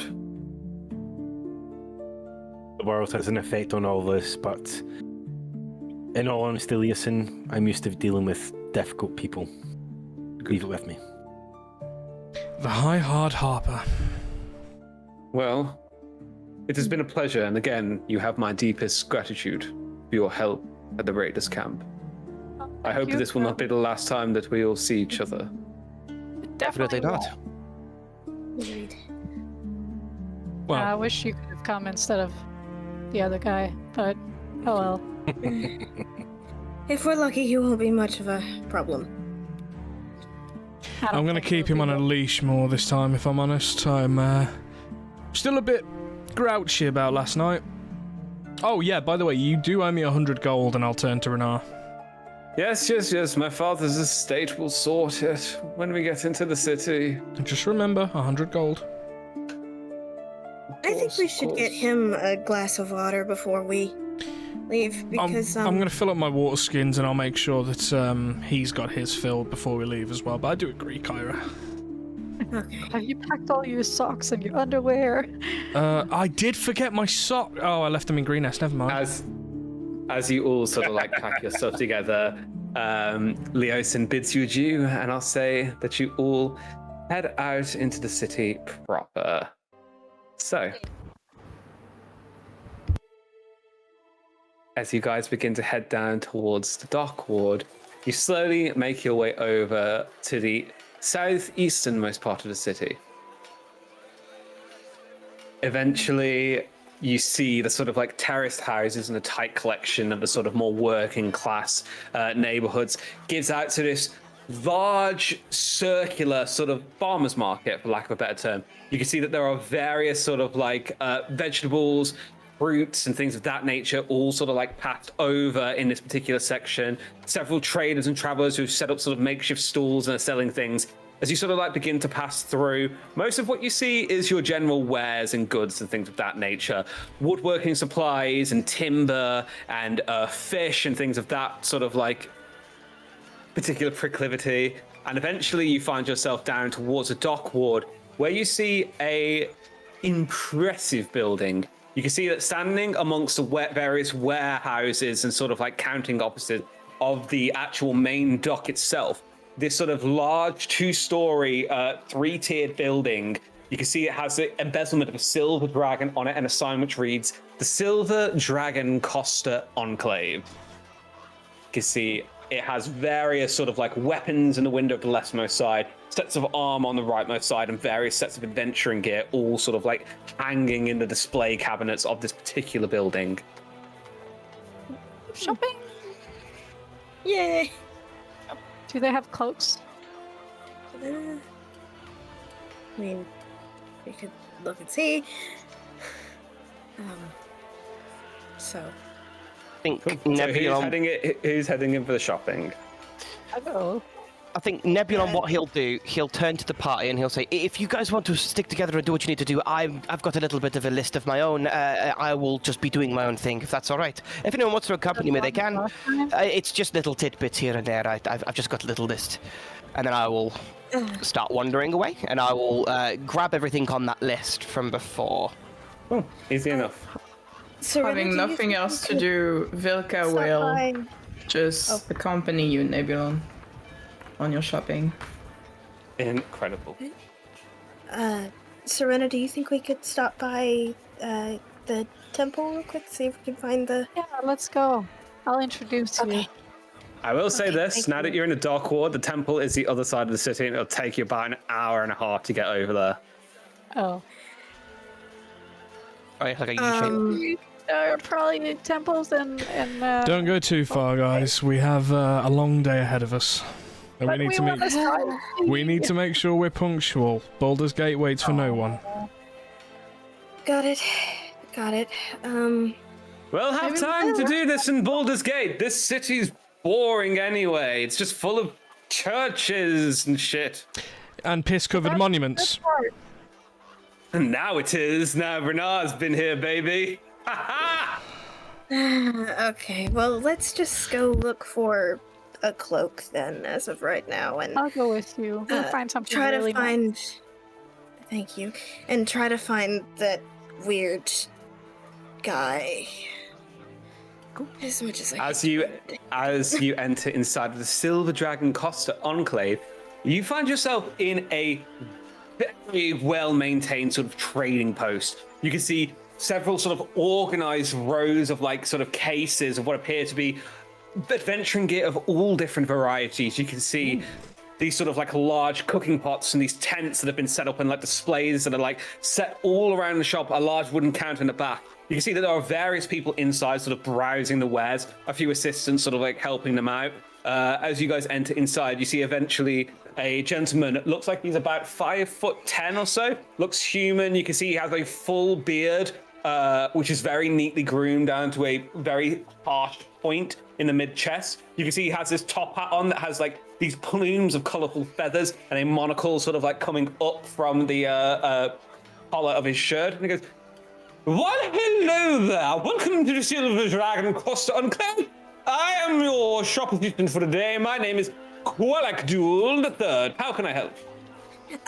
Yes. Qualakdul. Very interesting name. Thank you. But, It is my father's name and his father before him. That's the third. well, Indeed. I was hoping, do you have any cloaks for wizards? I certainly have many cloaks which would fit your particular proclivity. Are you looking for magical or non-magical? Non-magical at the moment. If you Yeah, don't mind. absolutely. If you'll follow me, and you see he leads you into a room on the leftmost side of the shop, and you can see these sort of like large racks of cloaks and sort of like traveling garments and things of that nature. Right, and in terms of color, anything in particular that catches your fancy? Emerald green. Color. Emerald green. You see he starts to pick out a few different samples from amongst the various sort of like these sort of large racks of clothing. picks out a couple and you see he hangs it. No, too dark. Too light. Oh, Yes. I think that's basically want the same. excellent. And you see that he sort of like picks out this gorgeously made. You can see it's kind of this two-tiered cloak. It has like this sort of like flowing train that comes down to about the ankles on you. It's got this sort of like emerald green and this like embossing of what looks to be like brass sort of coming down and detailing into these fine patterns with a sort of like overcloak that just sits just above the waist here and a hood sort of like coming in the back of it. Oh, darling, that looks absolutely dashing on you. It really highlights the color of your hair. Oh, thank you. Kyra, you look so good. Thank you. And I must say, the brass reminds me of home. Oh, how lovely. I'll take a wander in as well. Why not? This particular piece runs about 8 gold pieces, if you're particularly inclined. All right. And she will pay the 8 gold pieces for it. Thank you very much. More of the Is there same fabric. We have many things cut from the cloth. What is it you're looking for, madam? Can I just get like a square meter, basically? Which Oh, is you're like looking a for raw crop- fabrics? Yeah, of that same Oh, fabric. absolutely. A single roll of this particular color as well? Yeah, like exact same fabric. Not a problem. You see, he hands you this sort of like this sort of not large. It's sort of like cut, sort of like short, but it's like a long roll of the fabric. Hands it to you and says, "Yeah, this should be a solid few feet of the fabric. It should keep you busy for a while. I'm happy to call it for the raw materials. Let's say 5 silver. I'll do that. Brilliant. By the way, And as you sort, do as you you have sort like diamonds? gone.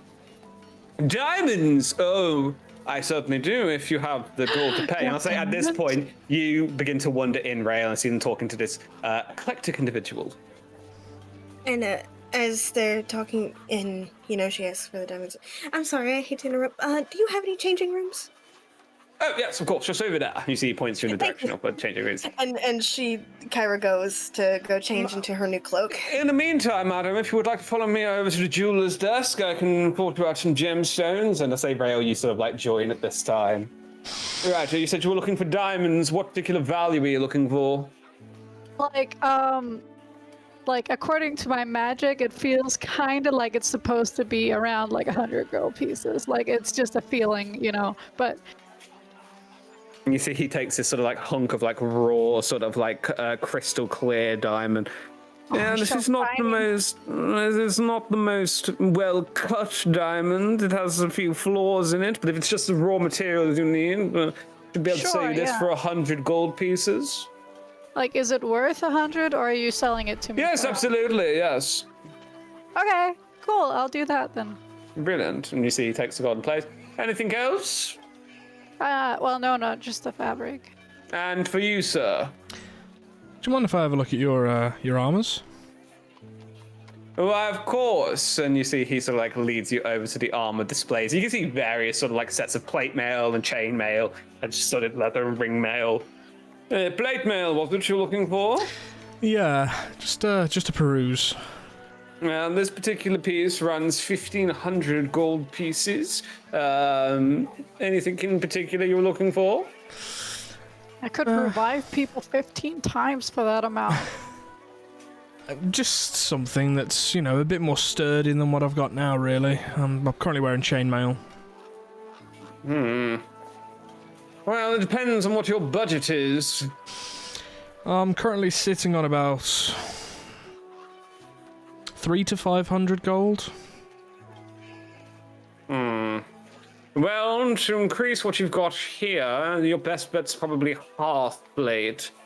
Yeah, it'll make you quite a decent amount party. It's most of a set of plate mail armor, but does not include leg protection beyond simple greaves that are attached with leather straps. It runs about 750 gold pieces, but I think I could maybe cut you a deal for 700. Ooh. Maybe you I'll could get have a a- loan from. Perhaps, yeah, but I think I'll have a think about it. Not a problem. Is there anything else I can do for all of you today? Do you have a longsword? Just a simple longsword? Simple longsword. Yeah, Yes, absolutely. You see, he sort of like goes over to a large rack of weapons, takes out what looks like a rather freshly forged longsword, reasonably simple pommel and sort of crossguard, well-made blade, sort of like polished with a scabbard. 15 gold pieces for that, sir. You should get this one Brilliant. instead. It has a dragon on the hill. It's super cool. Oh, that one has a dragon on the hill. How much is that? It's one? only That like- one is an enchanted longsword and costs 1,000 gold pieces. I mean, if you want to buy it for me, Serena, I'm, yeah. Just Oh, will you from- take like 18 platinum? Because I'm really adorable. I'll just take the standard one. But another question: do you have I don't know, something larger than a dagger but shorter than a short sword? A dirk, perhaps, you're looking for? Yeah, a dirk. How much would a dirk yeah. cost? Let me have a little look in the register. That's the most nerdy thing ever. That you could pull that out of your head in like a millisecond. And I would say Kyra's probably walking back, and she probably heard. You should do what like a was said. catwalk. That'll be 8 gold pieces for this. And you see he takes out a simple sort of like blade, somewhere between like, it's a little bit longer than a dagger, but like a little bit shorter than a short sword. Slightly longer blade. It has a small pommel and sort of like a crossguard protecting the handle. Here you are, sir. Closes it in the scabbard, hands it over to you. 8 gold pieces, please. Do you think you could do it for around about 20? What, do you want to pay more for it? You want to pay more for it? No, for the longsword and the dirk. Yeah, 20 gold pieces. I think I can do that, yes. Why not? Brilliant. I'll take them both then, and thank you very much. Brilliant. Thank you very much. There you are. Have a wonderful day, and may the silver dragon Costa forever keep your blade sharp and your wits sharper still. Oh, and one more question. Yes? Do you have a sharpening stone?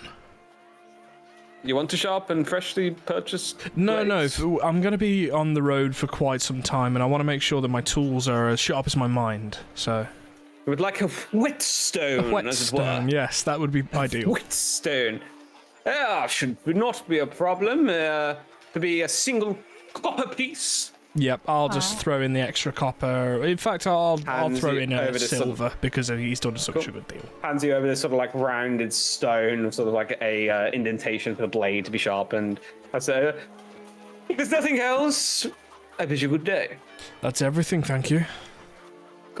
And I'll say around this time, having completed your shopping list, Nebulon, you meet the group back outside of the Silver Dragon Costa. I've just been adding each item to my inventory, and I've deducted the cost you suggested for me as well. So that's all done. Perfect. You just see Nebula return gleaming. He has a bag full of goodies, so he sort of just puts Nebula, show over us his shoulder. You find everything? No. I've got everything I need. I'm not going to spoil anything, but I'm very excited. I'll do it on the boat. Don't worry about it. Aww. magic. I'll just be, That's yeah, adorable. I'm By the way, beaming at this behold point. Kyra's new outfit. Oh, Yes, it's nothing fancy, but that's I don't amazing. have I'll just I don't have the gesture over to sinews it. of my coven anymore, so that's good. It suits you. Right, just, you well, know. Thank it's you. It's fantastic. I mean, how much did it cost you? Only 8 gold pieces, surprisingly. That's not bad. I'm impressed, actually. Right, shall we go to the boat? I'm excited. Yes. Oh. Are you gonna plate the loot on the way? I will certainly be learning and try. That's the main Cool. thing. Incredible. Oh, As you guys make your and- way down to the docks, you sort of like jump on the trade elevator that takes you down towards the main thoroughfare of the docks. You sort of spend a bit of time looking around, and eventually you see young Theodore sort of like at this point he's got a large brush out and he's polishing like the underside of the ship. Good to see you again. Hello. As it is you. You ready for a journey? Oh, yes, of course. Oh, certainly am, sir. Certainly am. Is everybody ready to depart already? Ready to go. Ready to roll? Yep. Brilliant, brilliant, brilliant. Now, I will say this, I haven't actually done this journey before, but, seems like it's fairly simple. It's just a straight shot down the river. Mr. Chionthar has told me that you're gonna, keep an eye out for any beasties or any baddies or anything like that. Beasties. We've heard good things about you, so we trust you. Oh, well, happy days. Well, hop on board and we'll get to going. Yay. Yay! Fantastic. And you see he sort of like pulls sort of like panel down so you guys can sort of like walk onto the ship. The gangway sort of like lets you on. Then you all sort of like settle down. You can see he's moved aside a bunch of the benches and he sort of like placed down a few cushions and things of that nature. A small canopy over the backside in case it rains and things like that. Right, well there's no actual like barracks or anything like that. It's just a simple barge. But if you want to stop to sleep, we can always pull over on the side of the river. The riverbank's fairly safe. Pull into a town on the way or something like that. But yeah, is everybody free to go? Ready to go. Ready. Brilliant. All right then, guys. I'm gonna go ahead and pull down the sails and let's get to going. Let's go. Alrighty. Incredible. You guys watch as young Theodore begins to sort of roll at sails and sort of like pulls up the anchor, and eventually you begin to feel the ship pull away from the dock proper. Incredible. And at that point, guys, we're going to go ahead and take a quick break. And welcome back. So, as the boat gently rocks and Theodore begins to guide it out into the current, you guys all see the city of El Terrell shrinking behind you. And the walls and the towers begin to fade to silhouettes, leaving only the slow and steady rhythm of the Chionthar River. The water here runs broad and calm. The surface seems to be dappled with the reflections of drifting clouds. You can see fishermen sort of dotting the banks, some with long poles resting in the water, some sort of hauling in these weighted heavy nets with silver-scaled chubs and the occasional wriggling eel. You see a few smaller boats sort of like pass by these flat-bottomed skiffs piled with baskets of fish, headed back upstream there, rowers raising a hand in greeting as they drift near. You can see on the eastern bank, willow trees bow low, their branches trailing like fingers in the water. You guys see a family of otters that sort of slide from the mud into the shallows, chittering as they vanish beneath the surface. And on the western shore, you can see long-legged herons sort of standing motionless in reeds, striking like spears at passing fish, just quickly darting into the water and emerging with sort of a wriggling scaled chub in their sort of like beaks. Now and then you see a large splash of disturbed calm as some of the larger river creatures surface briefly before slipping back under the depths. And beyond the banks, you begin to glimpse the signs of the farmland. Returning to life in the early morning, you guys can see oxen pulling plows across scarred fields closer to El Terrell. You can hear the sounds of children laughing and playing and smoke from cooking fires curling lazily into the sky. At times, you see that the banks give way to a small cluster of trees where boars sort of root through fallen acorns, or a startled deer suddenly bolts from the undergrowth at the sound of your passing. And the farther west you go, the quieter it seems to become, and eventually only the steady creaking of wood and the lap of water against the hull and the call of river birds follow you downstream. And as we move into the next few days, we're going to enter a period of downtime. So the path from Baldur's Gate to El Terrell, particularly on the River Chionthar, this particular section is one of the safer ways to traverse across the realms. It's reasonably well guarded and well populated in this particular area. I'll be rolling encounter checks per day, but as we move into the first day, is there anything anyone would like to accomplish? Serena's I'd gonna say- look for the otters. Cool. Just And watch. Kyra is just like practicing magic, like playing with a little flame, maybe. And Leor is probably like helping Serena. Helping me look for otters. I'm And just she like trying to. looks- I'll hold your hand whenever I make eye contact with an otter, so that I can try to inspire them to hold hands with each other as they drift down the river. and she like looks at Leor and just goes, "Some help you are," as she's like, practicing magic. Incredible. Serena will also work on a little sewing project. Incredible. Go Aw. ahead and just roll me, let's call it a dexterity check. Okay, not like medicine because I'm really good at that. Just because I don't know. Okay. Ooh, 19. Ooh. And as you sort of like find a little place on the back of the ship, you begin to sort of like take out this spool of fabric and begin to sort of like sew it into your pattern. It's probably going to take you a couple of days to get it to completion, but you just start to work on this particular section of the project piece by piece. From like real life sewing experience, I think I could do it in a couple hours. Just gonna put it out there, but okay. Never Maybe mind. you could, but somebody who's never sewn before in their entire Hey, life probably Serena's sewn couldn't. before. She always had to sew these little sort of like sheep, like intestine balloons for her brother. So you know, Incredible. Well, flesh Uh, and cloth is two very different things. The rest of you, is there anything you would like to accomplish in this particular section of downtime? Not so much accomplished, but for Quill, a couple of things. He will be kind of sleeping in the amulet, so we'll see if anything comes of that, of course. And ideally, I'd like to have a conversation with Kyra, if Kyra was free. All right. I'll say towards the mid-afternoon, you sort of pull Kyra to the side. So yeah, Quill's going to say to Kyra, he's going to say, we've come a long way since Periwinkle's caravans, and I feel like we do know each other a lot more now. And then he's going to switch into Primordial, and he's going to say, I trust you were taught the tongue at a young age. And almost as if it's like her first language, slips into it, and she says, yes, very young. The rest of you all hear. Vilka is like almost rolling his eyes yet again, hearing languages doesn't know about. Secret language when we don't know. It's like twins when they don't want to know, like people to know what they're talking about. Just It almost sounds like the instant human language. mouth. It almost sounds like an approximation of the human mouth, two stones scraping together. ooh. Continue. Quill's going to follow up in this dirty, gravelly heathen language. Basically talking or inquiring a little bit into into your parentage as well, you know. So he's going to ask Harry, you know, I appreciate from your lineage, he would know about the mother, so your mother's a very powerful being. Yes. Is she Yes. is she known to make deals, contracts, deals with mortals?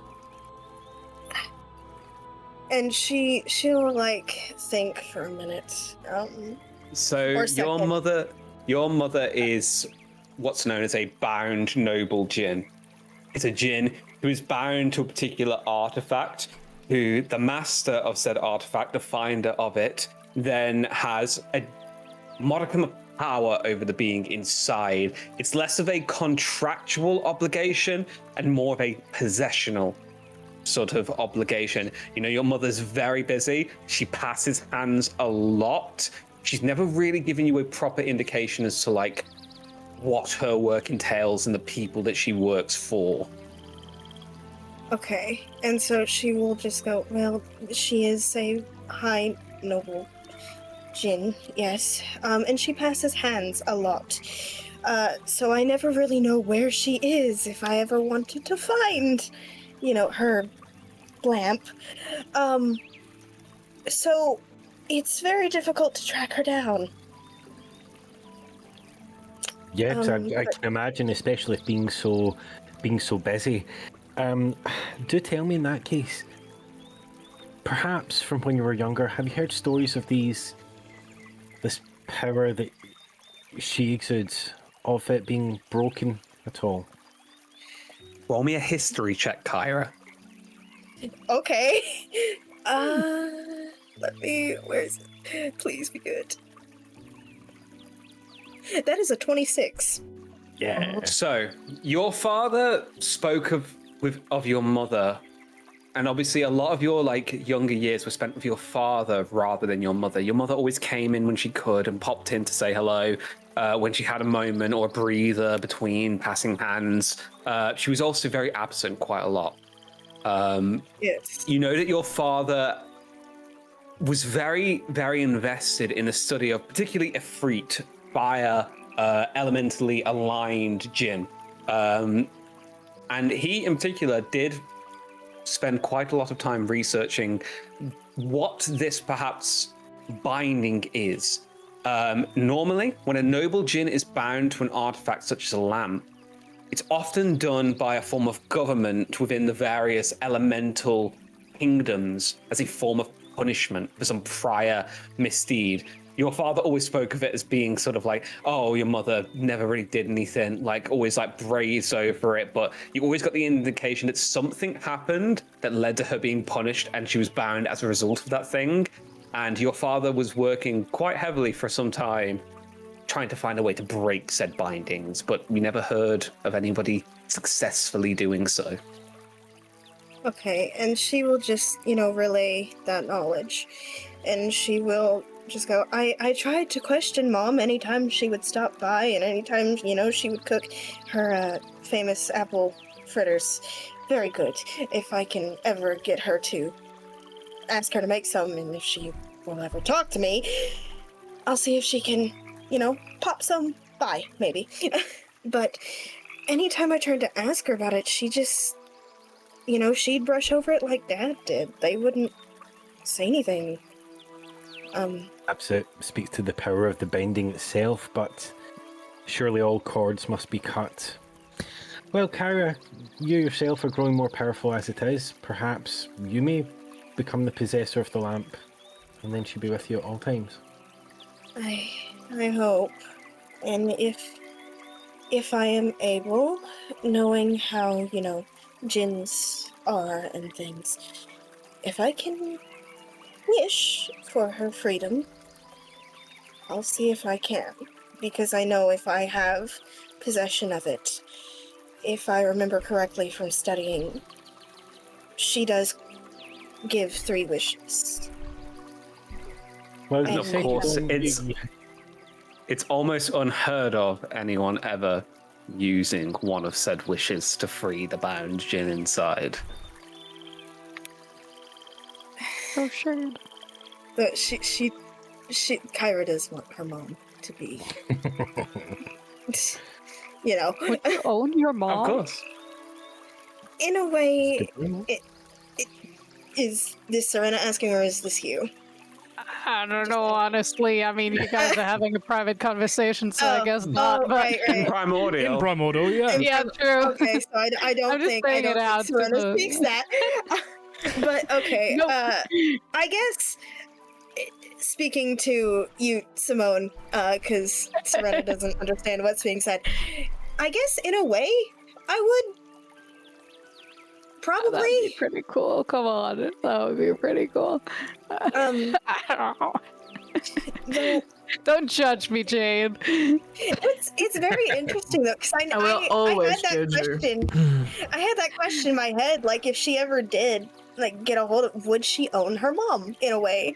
And kinda, yeah, I guess.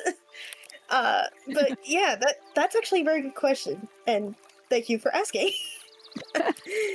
Well, there's Anyway. there must be the first time that a snowflake falls and a stone rolls down a hill.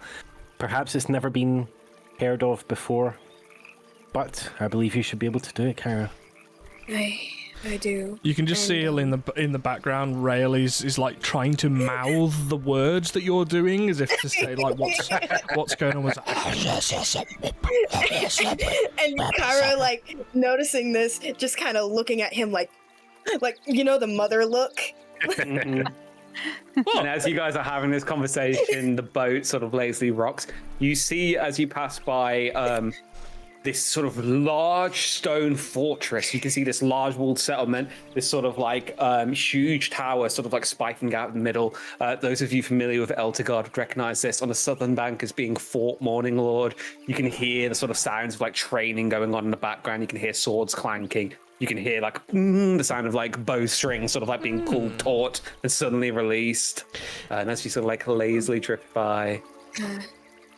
Anyway, Quill, I appreciate you asking your questions, and if it helps, I was approached back in Elturel by this weird, I cannot remember his name for the life of me, but he did give me a card, and he he talked about trying to find somebody within where I come from, and I have a feeling it might be Mom. And if it is, I don't know what he has planned for her.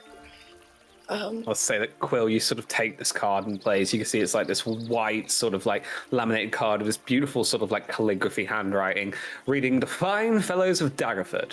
On the back, it has the address for an office in Waterdeep. It's Phineas. Excuse me. Quill's going to say, in my experience, power attracts power, and when it converges, it's usually not good. I wouldn't say everyone's motive is bad. However, if you're going out of your way to try and find a djinn, you surely have poor intentions. No offense, calling your mother, of course. I mean, none taken. But he did ask for like a lock of my hair or a nail, and like he said that he could help with like getting us into Baldur's Gate, and I was like, we have to go there anyway. And Vilka was there. I mean, you can ask him later, and I can come with you. I don't trust this man.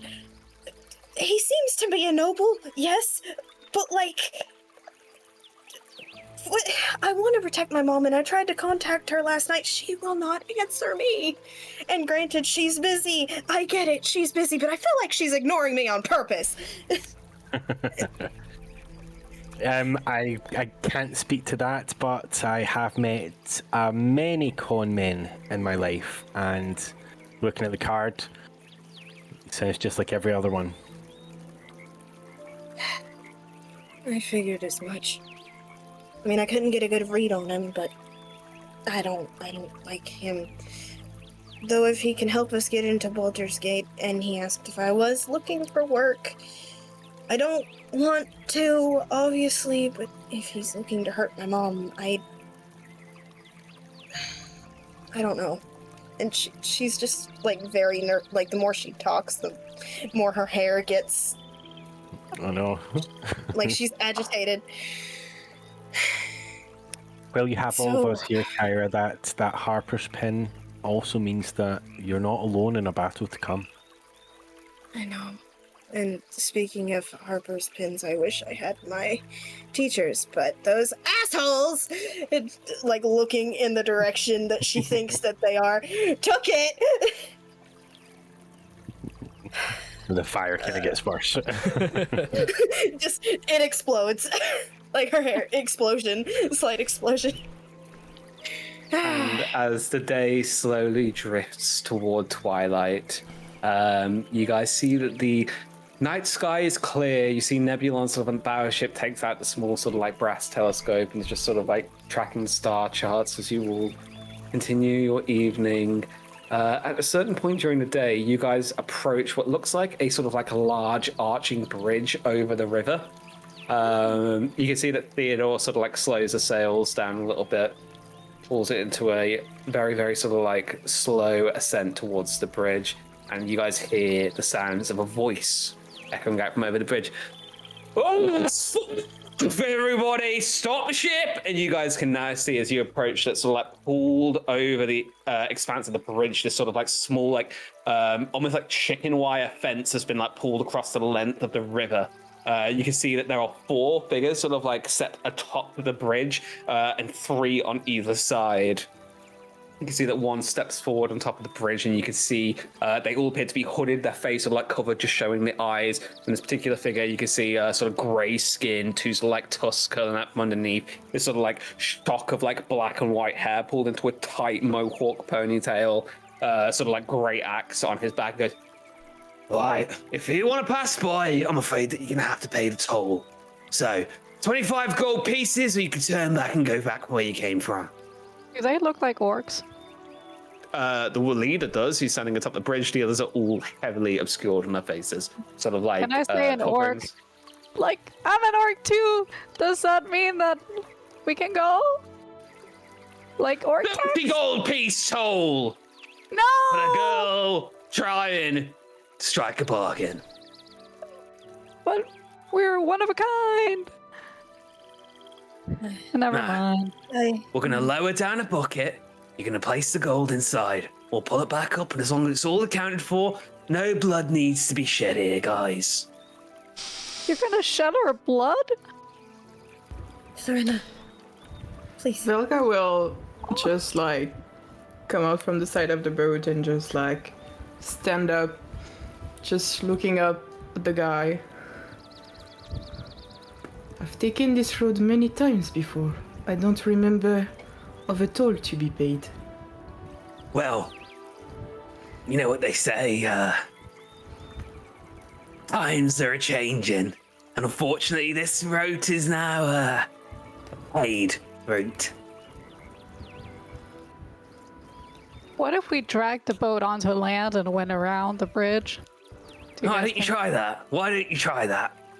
Well, If yeah. you can do that, I'll let you through for free, just so we can watch it.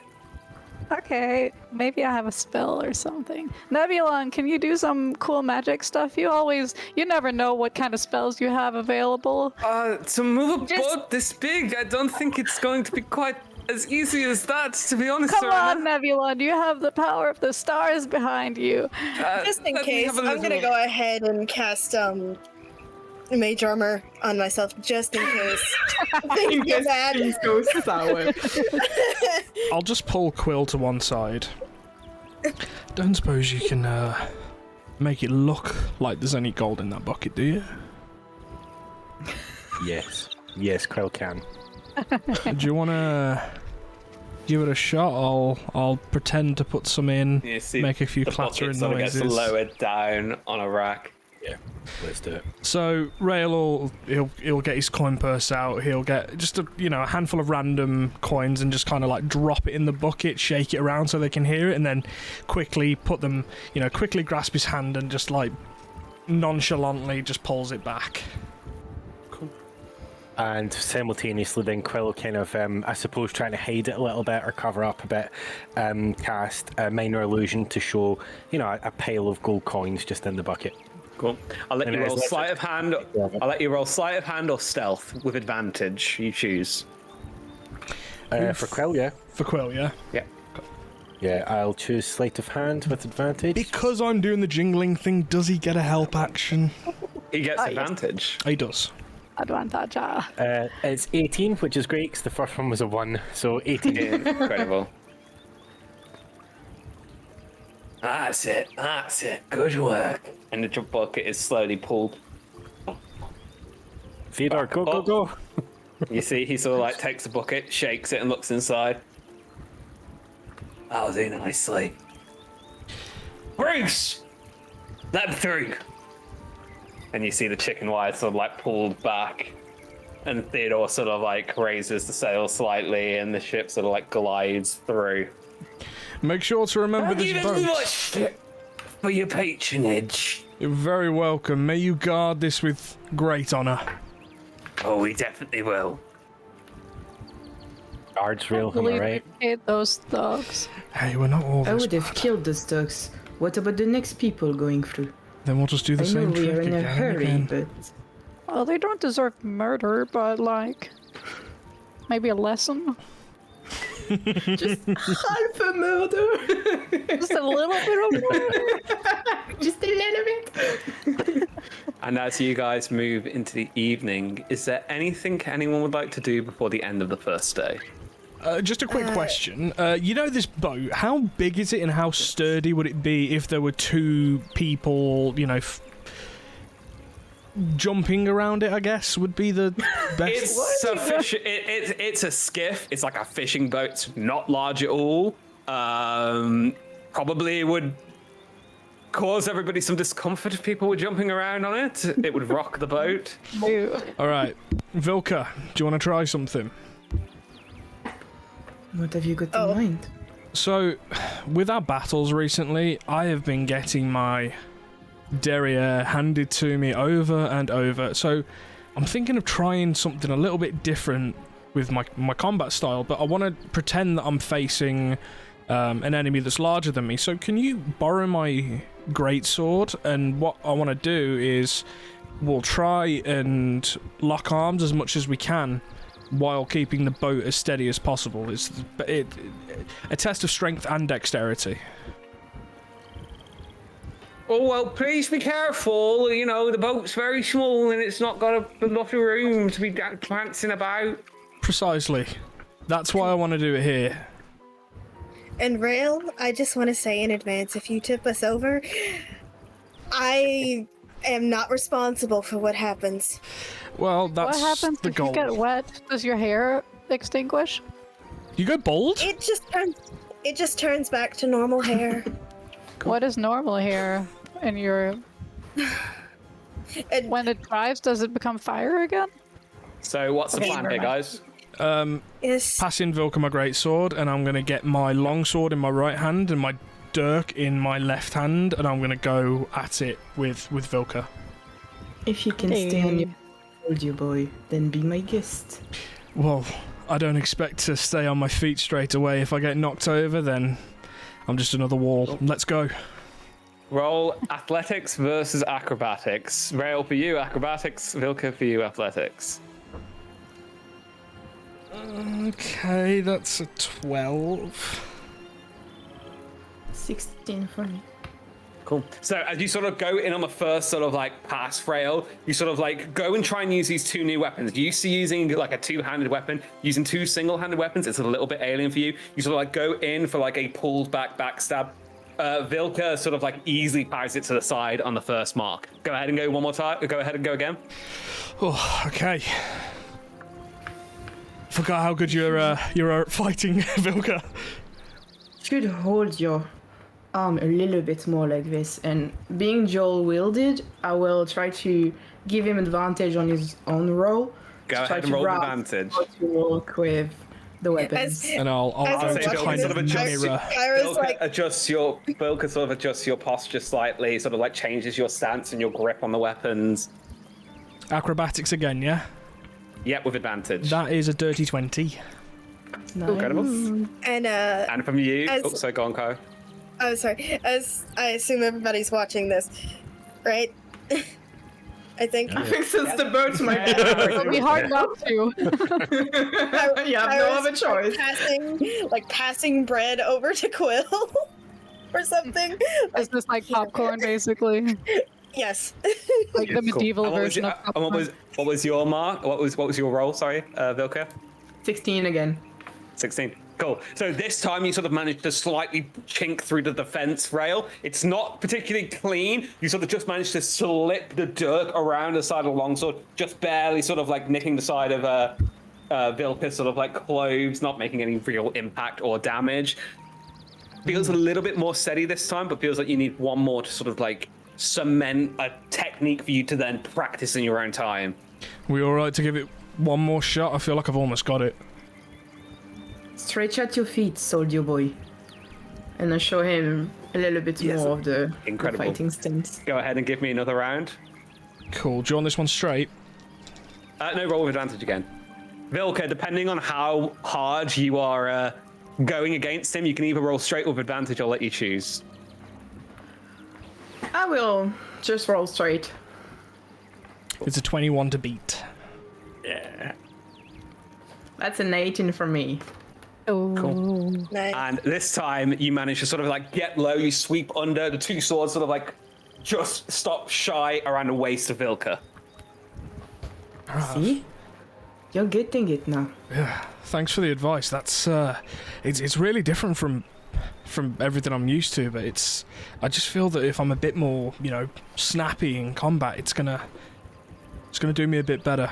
But for now, I'm gonna stick with my main weapon, but I'll keep practicing in the meantime, and we'll see how it goes. Thank you ever so much. My last advice would be just try to take out a little bit of the soldier boy in you. You could do with a little bit more than just being that. Less of the soldier boy, more of the what?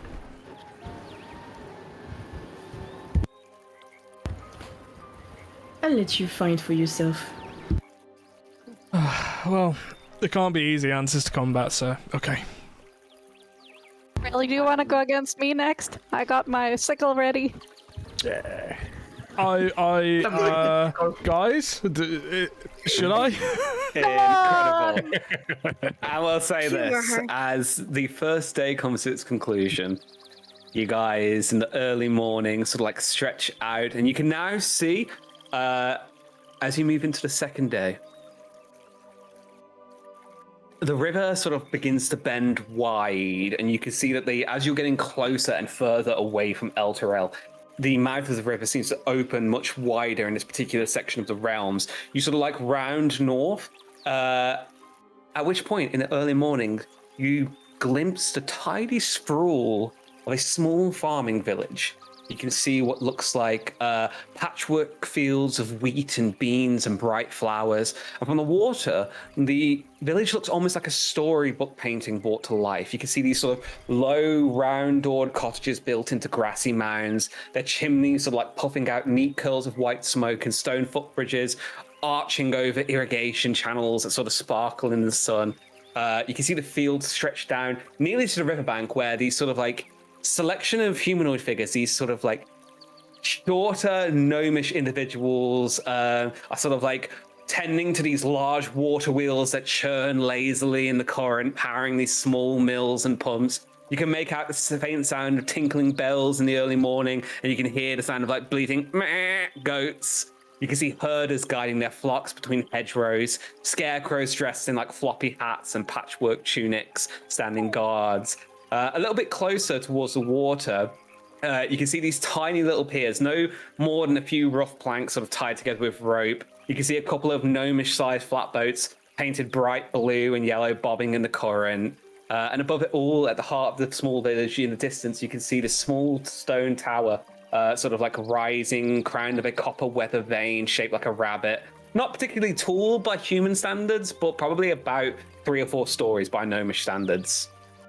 And you can just smell this sort of sweet, earthy scent of turned soil and baking bread and wildflowers. And as your boat sort of glides past, this sort of pocket of peaceful and stubborn joy is sort of sitting lazily on the banks of Chionthar. You see Theodore sort of like looks over and goes, "Oh, I haven't seen that in years, not since I was a wee lad." What? Houses? Oh, that's that there is a village of Angeveld. It's a little gnomish farming community, as it were. Oh, Your little houses. it's just Carol just kind of wave, like to say hi. You see a few of the kids sort of like wave back as you're passing by. Oh, my heart. You know, my old man always said that he wanted to retire down Angeveld. Oh. That's his soul. Who's the old man? Sort of like looks into the horizon. My father. Oh, like that. Oh, yeah, okay. Your father, he's passed. He died in Avernus last year. Well, you're making him proud. I hope so. It's nice to see it again. Well, you're doing everything you can day after day, right? Doing my best. That's all he'd want. No, we're probably only about a day away from Reifwin as well, if anybody wants to stop. Sad? Oh, Reifwin, it's a sort of a larger town on the Chionthar. Until very recently, I would hazard against it. Had a nasty curse placed on it, but it's recently undergone like a period of redevelopment, which has been really nice. Maybe we should just go there instead of Baldur's Gate. I mean, doesn't seem like there's that much interesting stuff to do anyways, so... Oh yeah, definitely not like joining a caravan and saving the world. I would like to save the world, yes, that would be nice. Well, at least the Sword Coast, I can't account for Faerun. And as you guys move into the second day, is there anything anyone wants to sort of accomplish or work towards today? I'll go over to Quill.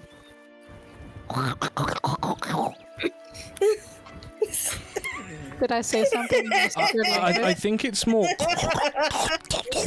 No, more like I swear that. it was like... You're both wrong. No. Did I manage to say something? Well, guess, Kyra, of course, the library is just down the street.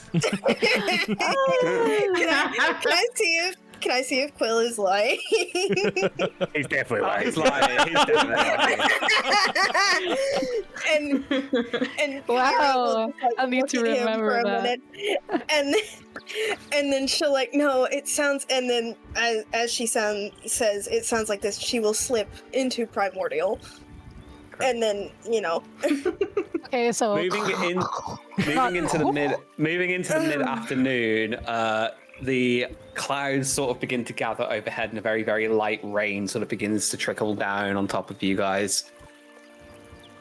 just hood up. Is there anything anyone wants to work on today? can I keep working on my thing? Yeah, sure. What are you suing? Vilka would like to approach Kira at some point during the day. She's just reading her book. Just Studying. like, try to look over his shoulder and try to see what she's reading. What is she reading? Spells. Mostly. Most of them are probably written in her native tongue. Some in English, some in Celestial. It's a lot. Do you... Kira, I'm sorry to play. Do you have magic arcane books written in common?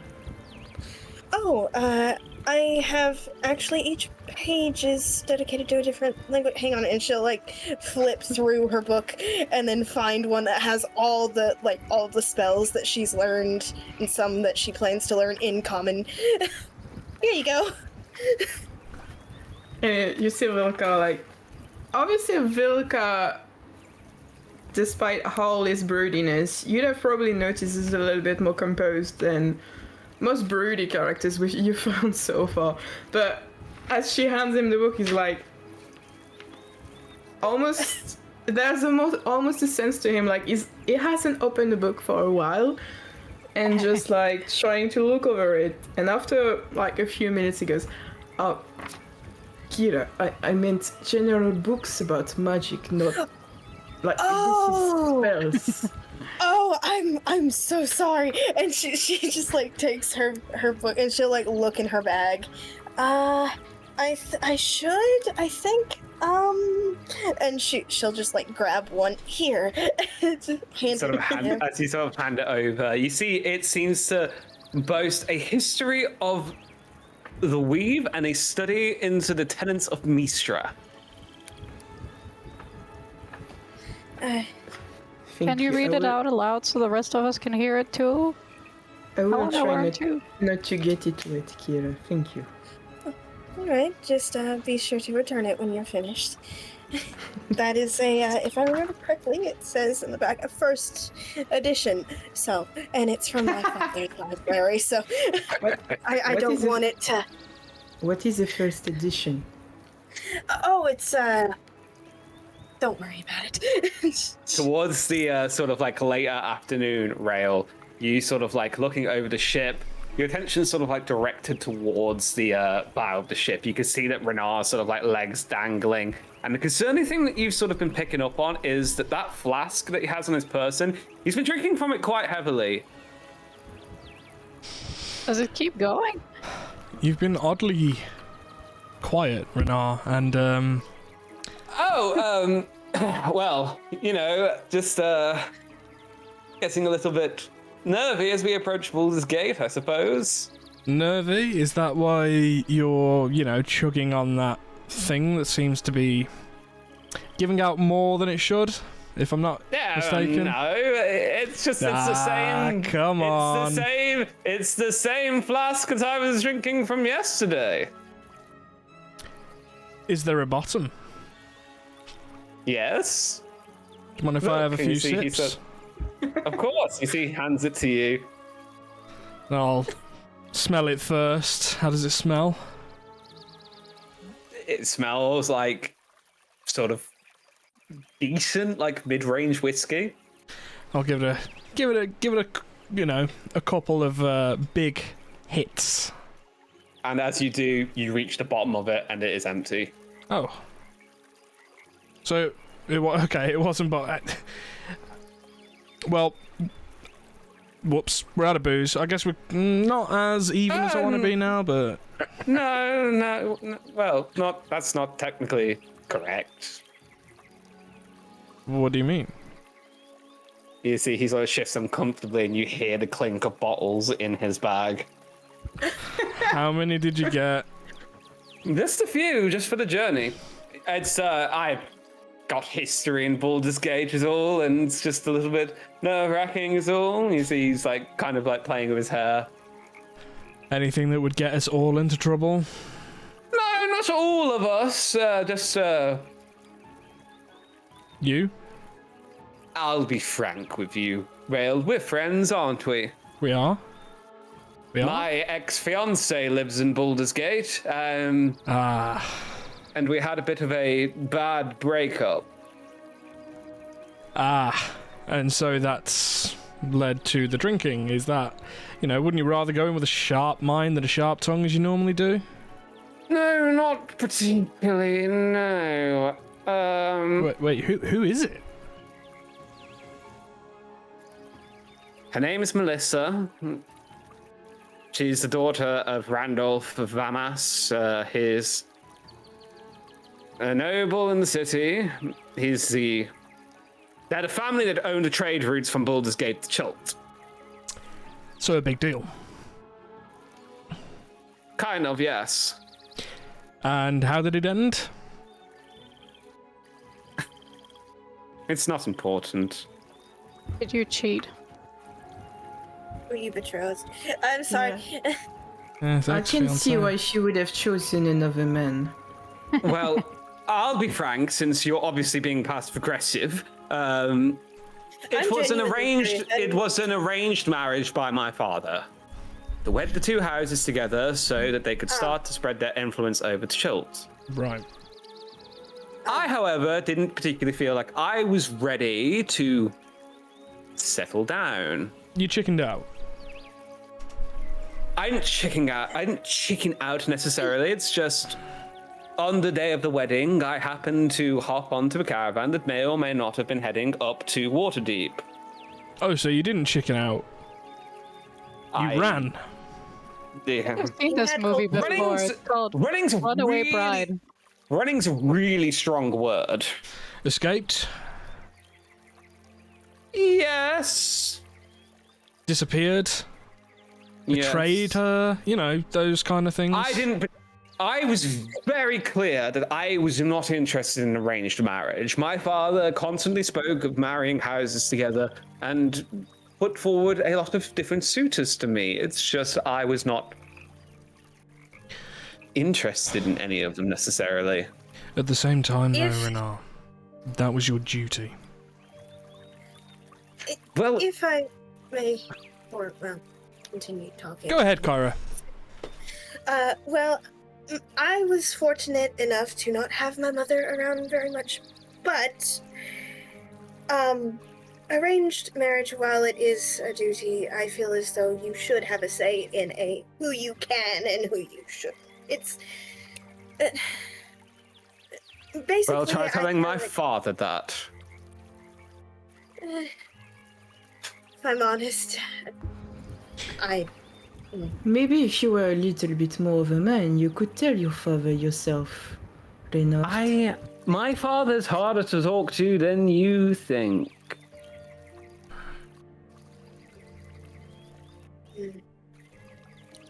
Yeah. So what did you do when you got to Waterdeep? Just cavorted in high society and And Hid away. what happened? Did you see her again? What happened? I stayed in my father's villa. It's complicated. You can just give us like a quick rundown. We don't need your whole life story, but like. I'm sure it will be fine. I'm being nervous for no reason. Okay, well, should we keep the rest of the booze then? Oh, please don't Out do of your that. hands? Please don't do that. I mean, it's for your own good, probably. It can I'm be used to treat fine. wounds. I could use it for Look, if medical there's one thing purposes. Renar never ever knows how to do, it's drink responsibly. Last night in Elsewhere was an exception to that rule, I will admit. It's just, I'm So the going... only thing you know how to do, you don't really know how to do that well. Is that what you're saying? How did you afford all of this booze? With his body, maybe?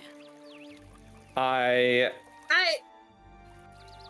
I don't want that image in my head. offered some meetings with my father. Oh.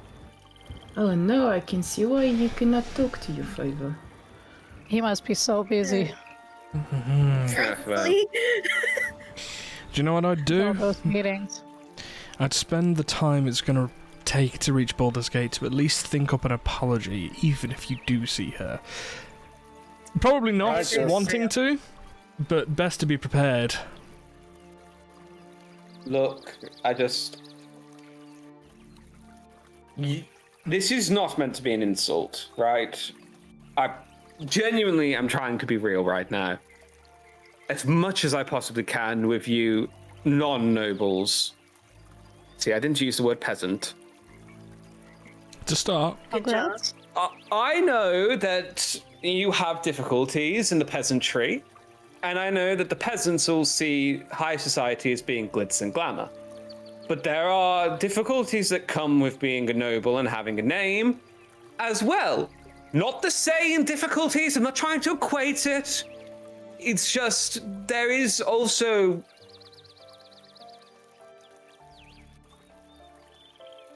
There are things that are hard about being Rich. of a noble family. it kind of makes sense, honestly, if you think about it. You know, we have to fight and battle dragons. You have to fight and battle, you know, being a decent man. Social Oh, No, it's situation. not some... I There's a will lot more say to this, it than that that. if everyone is like him, I'm sure a dinner could be a battlefield as well. You don't know the half of it. I just... It's complicated. It does sound it, to be fair. I will give you does. that. I didn't want to get married. That's the brass tacks of it. And I didn't even like Melissa. She was awful. In what sense? Well, she hated poor people. And I'm not talking like the jokey stuff, you know, we have banter and all that sort of thing. You guys are peasants, I'm not. She genuinely hated poor people. Like, Wait, she that had was- some... You can refer was to the us deal as breaker for adventurers you? as well. Yes. That shocks me. She rallied quite heavily around politicians who didn't have the, let's say, softest hands in the way they approach things. Like who? Okay. Well, her family were big proponents of Lord Gortash and his steel watch. Right. They put a lot of money behind the gentrification of some of the outer districts. Wait, so And you're left on. wing? centrist, How? center right, I would say, but you know, I would say I'm financially conservative and socially liberal. Ah, one of those. Ah. So let me get this correct. You didn't want to be betrothed, not just because you didn't want to get married, but because you didn't like the stuff they were doing? A little bit, yes. I didn't want to go to Port Nine Zaru. I want to go to Chult. That's it. From what I've heard, it's you have extremely humid standards? there. Exactly. Imagine what it would do to my hair. It would be frizzy in a moment. Yeah. See my issue? Be rough. You'd have to use bullywug spit to keep it down. And also, I'm not going to get into the details, but Melissa's not a very gentle lover. And it's not really what I'm into, what she was into, if you kind of catch my drift. We can leave it there. I'll I'll take your word Yes. for it. Yeah, well, put it like this: if you are going to go out into the city, there's probably a large chance that you will run into her at some point. Really? Like a noble? She's just gonna be on the street? Well, you see, unlike my father, who has a single child in me, her father, Randolph Vemas, has multiple children. I mean, she's not an heir to his empire or anything like that. She's just Spare. she's a noble by birth. Yes, she has some degree of power, but she doesn't have what I have, which is the future heir of Neverwinter. Oh, of course. Well, Rainier, So- you're right when you talk of your power, and I was wondering if you had any contacts in Baldur's Gate that would be able to give us information regarding caravans, trade routes, scheduled departures when we're there. That might help us narrow down our next step in the journey. Especially because I'm going to be quote-unquote Well- escorting you to Neverwinter. I am good friends with Winston Hulhullin. He's the son of Winstra Hulhullin. She's the owner of the largest merchant fleet, including the caravans in the Savage North. If I was to speak to Winston, I'm sure he could get us in contact with people. I think He that owes me would a be your favour. passage. You are useful. Listen, there are things that you people do well, and there are things that I do well. I know that you find that hard to believe, but put it like this. When it comes to high society, they wouldn't look twice at you. I could be valuable in that regard. Credit where he's due. He's actually correct. Do you know from experience, or I mean, I believe it, but Listen, I'm not being racist. I want to make that perfectly clear. However, just don't I can start tell your you, sentences like that. I can tell you this. If you want to talk to the Hulhullins or the Vemases or the Shattershields or even the Vathanthers, right? No offense to you, Serena, but families like that won't be particularly Accepting. foregoing with information to one of your heritage. It would be much easier for me to speak to them than it would be for you. And that is not me trying to be racist, I'm trying to be better. the more you say that, the less I believe it. Can you just stop saying the word racist at all? Like, Well, how would you know if I I'm not? agree. How would you know? How would you know if I was not being racist if I didn't tell you? Your yes, action. that's absolutely how it works. Well, so, Renauer, what do you plan to do about this whole situation you find yourself in? Do you just want to avoid this girl forever? Basically, that would be ideal. Yes. But you know, the thing about avoiding stuff is that your situation won't change. This anxiety you walk around with, it will keep being with you. Well, Father always taught me that if you have enough money, anything you're worried about can be fixed. Remember, right now you don't. It's funny No, enough. but once we get to from once what we you get to told us, book, I that know. once we get to the Once we gate, get to all the we need to gate, do, we'll get paid, blah, blah, we blah. can go to the counting house, and then I will be able to access my father's vault, and I should be all good to go. At least we have a goal now. Well, let's... And if I may say something, you say that your father said money could fix, if you had any amount of money, it could fix things. Funny enough, that didn't fix your arranged marriage. Well,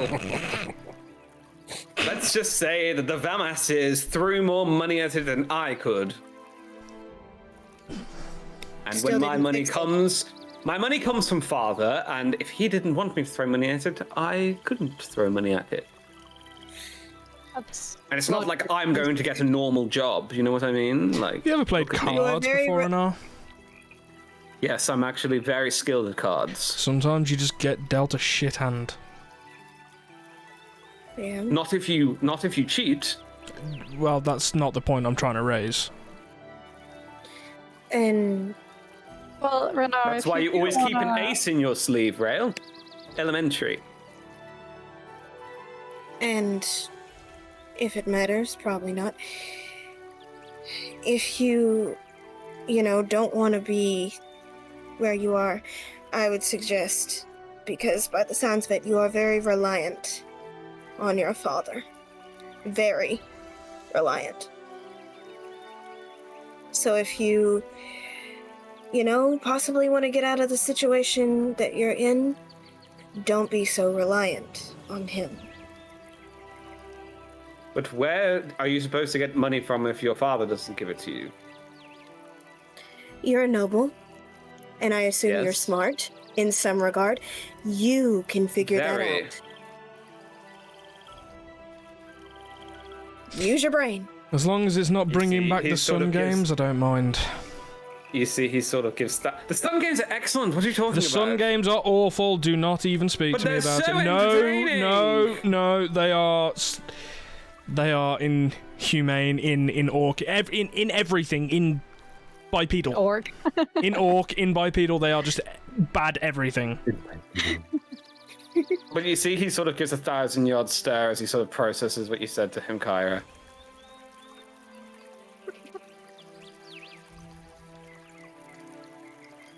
So, how much money do you guys get from your fathers? I don't get any. Never don't see received a any. dime. A copper. Oh my god, are your parents all criminals? No. Didn't know. They just... Mine spent most of theirs to get me into school.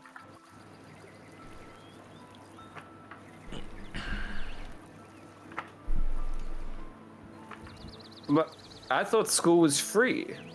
It's not. It's very expensive. Huh. Especially if you want I to didn't pay get... for school. They were happy to have me.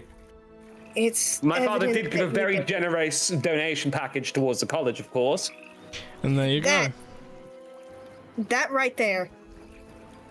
I'm sure they were really happy. Well, when to- I am open lord of Neverwinter, education will be free for everybody. Really? That's What did you amazing. learn at school then, Lena? You know, gentlemanly etiquette, things like how to carry yourself in court properly. Did you you study know, business? I feel Well, like you're that's one of something those guys. business. Yeah. That sounds like a very Basic high society accountancy. school. Kind of seems yes, like of one of course. those guys who studies economics and it's like 6 foot tall. Blue eyes. 6'1", Like that. actually. Okay. I do have an idea for you, though, Renar. Maybe What's that? start opening some free schools for, us peasants. The less Well, I'd have to fortunate. speak to father about it. Not when See, you're open No. Lord Don't you think you Neverwinter. would be impressed if you did it on your own? Bringing a good name to the There Never are a lot of Embers. children that could use schooling. You see, he reaches into his bag and pulls out this sort of bottle of amber liquid. You've given me a lot to think about. That's okay. I just hope you'll remember it. And what did I think personally that we should just deal with the refugee crisis? Why don't we give them their own town, send them down to south or something like that? You know what I mean? Or See, you just, do have good ideas and you are smart. yeah. Sustainable housing for Probably all. far, far away from the noble cities. I disagree to that. I think it should be more mixed, Just so everyone remember, can learn from each other. just remember, the higher cities cannot benefit unless there are lower cities. As much as I hate to admit It's it. true. It is true. For kings to stand on their thrones, they need an army of peasants below them to hoist it up. So why not make everyone happy and be the best Lord of Neverwinter? Listen, I understand what you're saying, but socialism doesn't work, Rail. Not yet. Well, why didn't you ask Thay how that ended up? That's different. No. That's very different. Well, I'm going to drink myself to sleep now. Anybody care to join me? I mean, we're very close on this boat, so I guess we will be joining you in some way, sort of accidentally. We'll watch over Fantastic. you, I guess. We'll make sure you don't fall overboard. just Hold off on too much liquor as well. You're going to be talking to some very important people tomorrow. I need you in tip-top shape. Don't worry, I've And tied myself to the barrier, to the, you know, the thing, the rail. You guard people! That's hilarious! Oh my. You know what, Lordling? For once, I will honor you. And Vilka comes around and just like grabs the bottle from him and just have a little bit of sip. Don't you think it's funny, Vilka? No, this is a rail, and it guards me from falling into the river. And here's a rail, and he guards me from being killed by thugs and bandits. It's hilarious, isn't it? This father's a genius! and Oh, as you could much say that. and Renar is annoying as you can be sometimes, and you probably won't I even dispute remember the that. conversation. Continue. My point still stands. Just stop being so reliant, okay? Stop living in your father's shadow. Stop. Just me. And show you how. When you meet my father, you'll realize that's a much harder thing to accomplish than you'd think. It may be, but it doesn't hurt to try. Anyway. Upon the... Well, I feel like I'm going to be sick, so I'll bid you adieu. The otters scattering as soon as he vomits. And as we move into the evening of the second day, is there anything anyone else would like to accomplish? Hey, Vilka, Yes, Serena. did you hear me? Okay. You know that I'm an adult, right? That is correct. Like you don't think I'm a child, right? Because I mean, sometimes I feel like you sort of like treat me like a child. It's not like you And that's shouted okay, that while but- we were having our moment. What? Yes, I do remember it. Just sorry, just bringing up facts. Apologise. But, Do like- carry on. I'm not here. Oh yeah, you are. You're like 2 feet away from us. Yeah. Oh, all right, I'm just gonna go back to swinging my longsword for a bit and just You can listen. I mean, it's not secret, or else I would have to speak the secret language of growls and stones. But Later, if you'd like, I can try to teach you primordial. if you yeah, don't that would be so know it. cool. I can teach you some Gork if you want. It kind of sounds similar. It's also Any but- chance I get at new knowledge, I will jump at it. So, I mean, I also wouldn't mind learning this primordial just for, combat, charge or we can all flank. use it as a secret language. and Kyra just kind of looks over at him. I knew that you were trying to. At first, I thought you were mocking us, but I knew you were trying to learn. And she's just What she's can like I all say? happy. I'm inquisitive. I But, can agree with that. Vilka, just like do you always seem like you want to take care of someone? Like you want to look after someone? I am Like- sorry if I offended you, Serena. Not at all. I'm just like, I mean, I just want people to think I'm like a strong, independent adult because like I turned 20 this year, so I'm like ancient. So I just like, just as long as you know that, but you can take care of me if you want. Like I can be like child for you if you, well, not really, that sounds weird, but That sounded so. We do look after each other, like that's not a strange thing. yeah, I just like I just like don't want you guys to think that like I'm someone you have to like take care of, because I know how to handle myself. Like I've been on the road and stuff.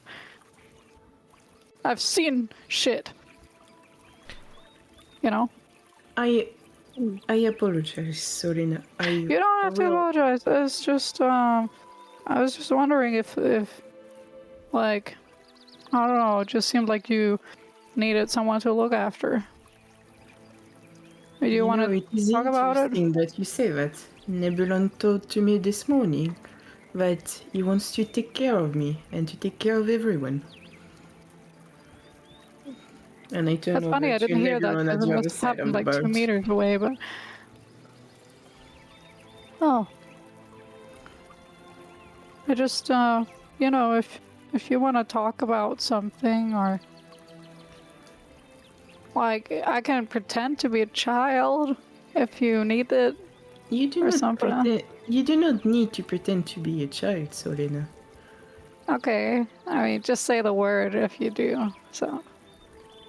Like, I might not... For the record, we're all friends here, so. As you guys are know, having this conversation and we move into sort of the evening section of the second day, you guys are passing through the sort of like wider banks of the River Chionthar now. And as you see towards the end of the day, they begin to narrow once again, and you find yourself quite close to the sort of like northern bank of the river.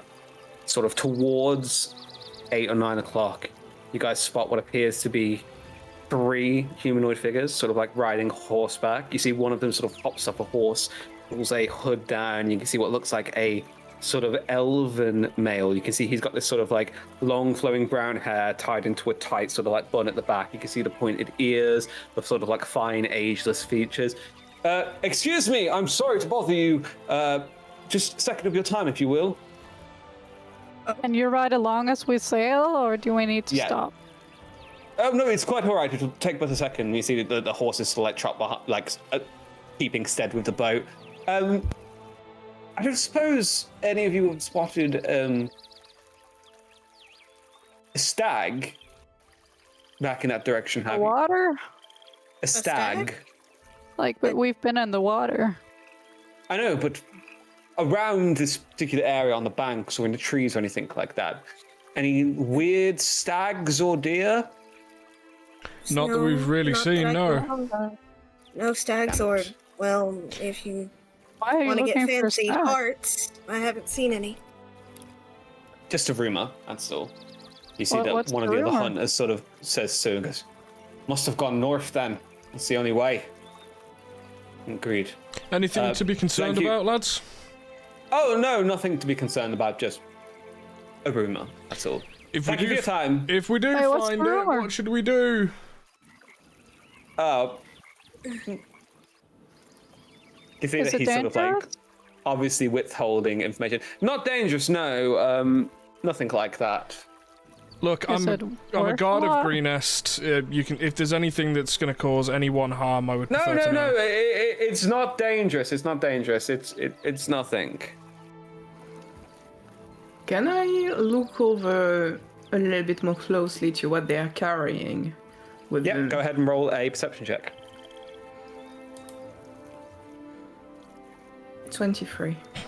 And can I like roll something to see if I know anything about? Dag. Probably Particular- not on this particular rumor in this particular area of the geography. On a 23 perception, they appear to be like very trademark what you'd expect from like rangers or hunters. You can see that they're carrying like large sort of like quivers filled with arrows, various sort of like tools for restringing bows. They've got some games sort of slung over the back of the horses, sort of hanging. Nothing particularly captures your attention as being strange or out of nefarious in any particular way. What are you gonna do when you find it? Well, You're gonna hunt it? Because you're hunted. hunted. That's kind of yes. Okay. Has the stag done anything? Any You? prominent features to look out for just in case we run into each other again? Look, you didn't hear this from me. Rumor has it that somewhere around the Fields of the Dead and the Green Fields and Elsegard as a whole, people have spotted a golden stag. Gold? Oh, Supposedly shiny? a coat of pure gold with platinum antlers. Platinum. Oh. It's got a rather large contract on it in Baldur's Gate, and But maybe it's like holy or something. if it is truly made of gold, and if the antlers are truly platinum, it would fetch a very large sum of money. Well, it can shed its antlers every year, so maybe you could just pick up the antlers and leave it. Then it'll be like an infinite money-making machine, and you wouldn't have to kill it. Right? Well, then we would have to pay to lodge a stag, and You don't have it's a to lodge a night- stag. It would probably Eat pay it. for itself if that was the case. I mean, stags don't shed their antlers that often. It's not that much. They do it platinum. every year. True. Once a year versus what could possibly be a rather large payout from a golden hide and platinum Yeah, antlers. but if you kill in it, one it's go. never gonna give you antlers again. Well, you never if know. you- A museum may yeah, pay but- for it, or a hunters No, come association on. may pay to have its head Platinum mounted. antlers. You know how big antlers are? That's a lot of platinum. Like, I'm just saying, Listen, maybe you could. We'll keep an eye out. Maybe you Thank can you let ever it- so I'm gonna be much. honest, I Shut don't it down, know old you. maid. I understand that you're trying to change my way of thinking about animals. I've been hunting my entire life. You're kind Yeah, of fighting but- a lost but- cause here. Come on, dude. Serena, you're There's only talking one to of a wall these. here. Serena, please. And No. who has put this contract in Baldur's Gate? What if it's like an avatar of a god? What if you're like bringing endless anger upon yourself for killing this beautiful creature? Well, if it's Is an it avatar of the even exist? gods, then we won't be able to kill it. No, If that's it's not true. Have you heard we of can this kill dude who it. killed like the cow of the sun god and then he got fucked? Like, you know, What It happened. world are you from? it's an ancient history, buddy. Like, read it sometime or something. Serena, I think you're getting confused Don't kill with the stories stag. again. Serena. You're not going to change their if you minds. if you find the stag, have fun lodging it. Anyway, I'm gonna Let's go, let it boys. go free. To be killed? No. Too afraid to live its life. you see that he sort of like jumps back on the horse. Thank you for your time. Farewell. Three of them sort of begin to ride out Good luck to you. north. All right, so we're keeping our eyes out for a really, really important stag. Just so you, yeah. That I will Okay, say, well, I'm not before it going to throw a happens- barrel at this one. Just so you're aware. Can I we did- I agree did a that if noodle. we find the stag, we're gonna treat it nicely and not kill it? I mean, I don't have any No, plans. Serena. Maybe I will see him on the riverbanks, and it will be a nice memory to remember. Yeah, Maybe it's just I like that. maybe it's a good omen, something that appears to those pure of heart and stuff. That's maybe why Then they I can't don't find think it. we will see the stag, and Vilka turns Maybe to the it's end of like- the boat where there's Reynard Like lying. Rail said, maybe it's Good like point. a unicorn, you know? It only appears to those, you know. I'm not Are gonna. you not You see that real? Theodore sort of like sets up and goes, I hate to stick my nose in or anything like that, but it's not uncommon for these little fairy tales and fables to come from the major cities. One person says they saw a stag that was gold, and it was probably blonde or white haired or something like that. You get a lot of these rumors, and it's probably nothing. I haven't seen a miracle yet, so well, maybe except for Elturel, but that's. Hey, that's we're a different thing. miracle. I saw a we jack. all- I did see a jackalope once. I will say that. Jackalope. Really? A what? It's a little bunny rabbit with antlers. Aren't they mainly from the Icewind Dale? That's adorable. Well, I don't know much about that, to be honest, but I swear I saw one little bunny rabbit with a pair of antlers sticking out of its head. Yeah, I remember. Quite Could have been interesting. twigs, but I'm pretty sure it was antlers. I've heard stories from people passing through Greenest talking about these when they were, for some reason, heading up to the frozen wastes. But I think that's a Well, really it- lucky sea either way. Well, it was cool. Hey, Anyways, you guys should get some shut eyes. I'm gonna have to take my rest very soon, so I'd prefer if one of you was awake to man the helm while I take a little rest. can you show us how to sail? I actually have expertise Well, in some sorts of vehicles. Maybe It's very, Yeah. very simple. It's just navigating the curves with the command stick here. do you mind if I give it a crack? I think Rainier is really good at navigating the He's curves. asleep. Look. Maybe we should let him. We'll Fuck you filthy cur! Hang on, he's not asleep yet, and I'm gonna go and give him a night punch. Just for that last one. Touch me, you heifer! Oh yeah, I'm definitely gonna give him a crack. Can I kick him? Can I kick him? No, I'm not actually gonna assault our dear Incredible. Neverember, but I'm. So is there wouldn't be anything the first anyone else time. would like to do before you guys head to sleep? Is my project done yet? Yes, I will say that towards the end of the second day, you complete your little project. Vilka would just read the book that Kira's given him and just like frowning on it every so often. What is going on And here? she'll like look over and, try not to bring so much attention to it. She'll like walk over and she's like, having trouble with something? Serena, Can you read it like a bedtime story? Serena, I think you would find this very boring. What? No, I like magic too. Trust me, it goes into very, very detailed descriptions. Sorena, I am sorry again to have treated you like a child, but I think a bedtime story is a little bit too much for me. It's cozy. I am sorry. I would like to concentrate on this, and it's just gonna go into the. come on, okay, Serena. I'll Kyra, show you how actually- to. I'll show you how to work this boat. Yay. Okay. And Kyra will just kind of sit next to Vilka and read it too, because it's been a while. Quill, you any good with Oh, that's boats? sometimes cute. Bill's never been on a boat before until now. Oh well, you come on, both of you come over. I'll show you how to do the minor steering stuff. It's actually quite interesting. Look at all these little mechanics that. You know what? I'll just let the night fade away as I'm showing this. As the day comes to a close, Will, the time you spent in your amulet the past few days has been fairly uneventful comparatively. One thing that you've noticed, every time you talk to Ink, every time you go into your amulet, it's like his intelligence is not being increased, but refined. A personality is beginning to emerge. Not one dissimilar to a younger Quill. You start to see elements of your younger self in him. The way he speaks, the way he carries himself, and every time you go in, he excitedly tells you a story from your own life that he's recently read and wants to get your opinion on a first-hand account of.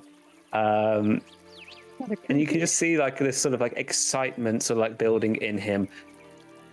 In addition to that, you see as the shadowy forms of Lior and Luminari now are less shadowy and more solid.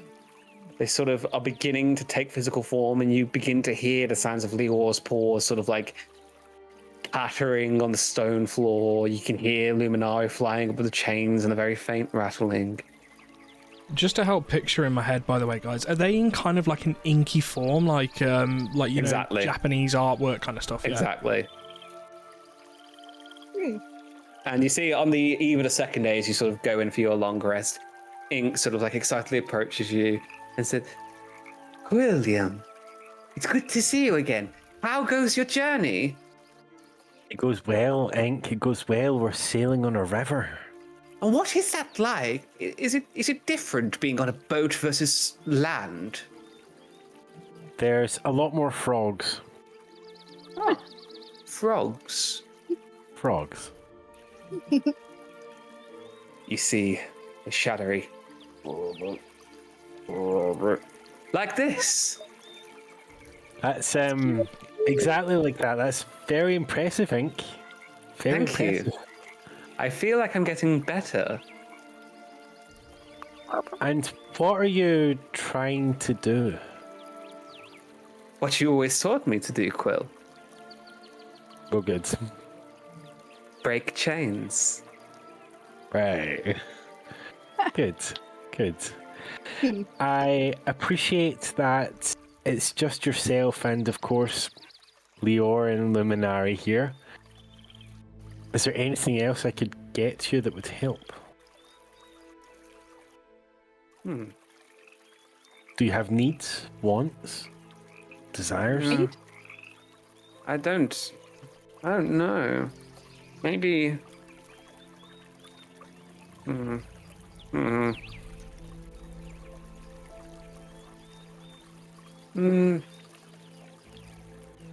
Close.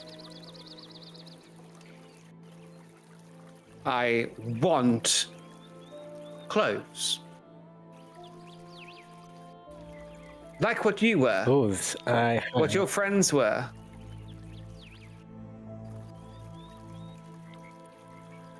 Okay. Can you get me some? In Baldur's Gate, I can. Brilliant. So Quell's going to reply, and he's going to say, yes, I shall. I can obtain you these clothes, so you can look like friends. Yes, absolutely. What's his favourite colour? Good question. Which color would you like? Maybe brown. So boring. Don't insult ink like that. Be nice. I'm sorry. Brown. I think brown. Quell's gonna head over to the kind of desk that's there, and he's gonna put down a piece of parchment, a little bottle of ink, and an ink pen. No, it's not an ink pen, it's a quill. That's ridiculous. It's a quill, yeah. and he's gonna put these down to, and he's gonna say, ink, I shall be back tomorrow with your clothes, of course, but in the meantime, perhaps you could write down some of your thoughts, experiences, feelings, dreams. Okay. Oh, one more thing before you go. There is something I want. Yes. I want a hat. A hat? Yes. Like a top hat. You know, like what Philippe wore. Your old friend. I can find you a top hat, Ink. Thank you. That's no problem. Ah, exciting.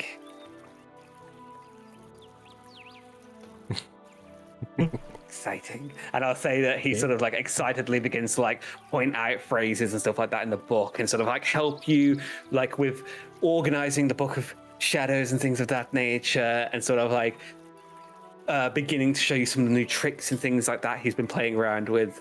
And as we move into the third day, you see that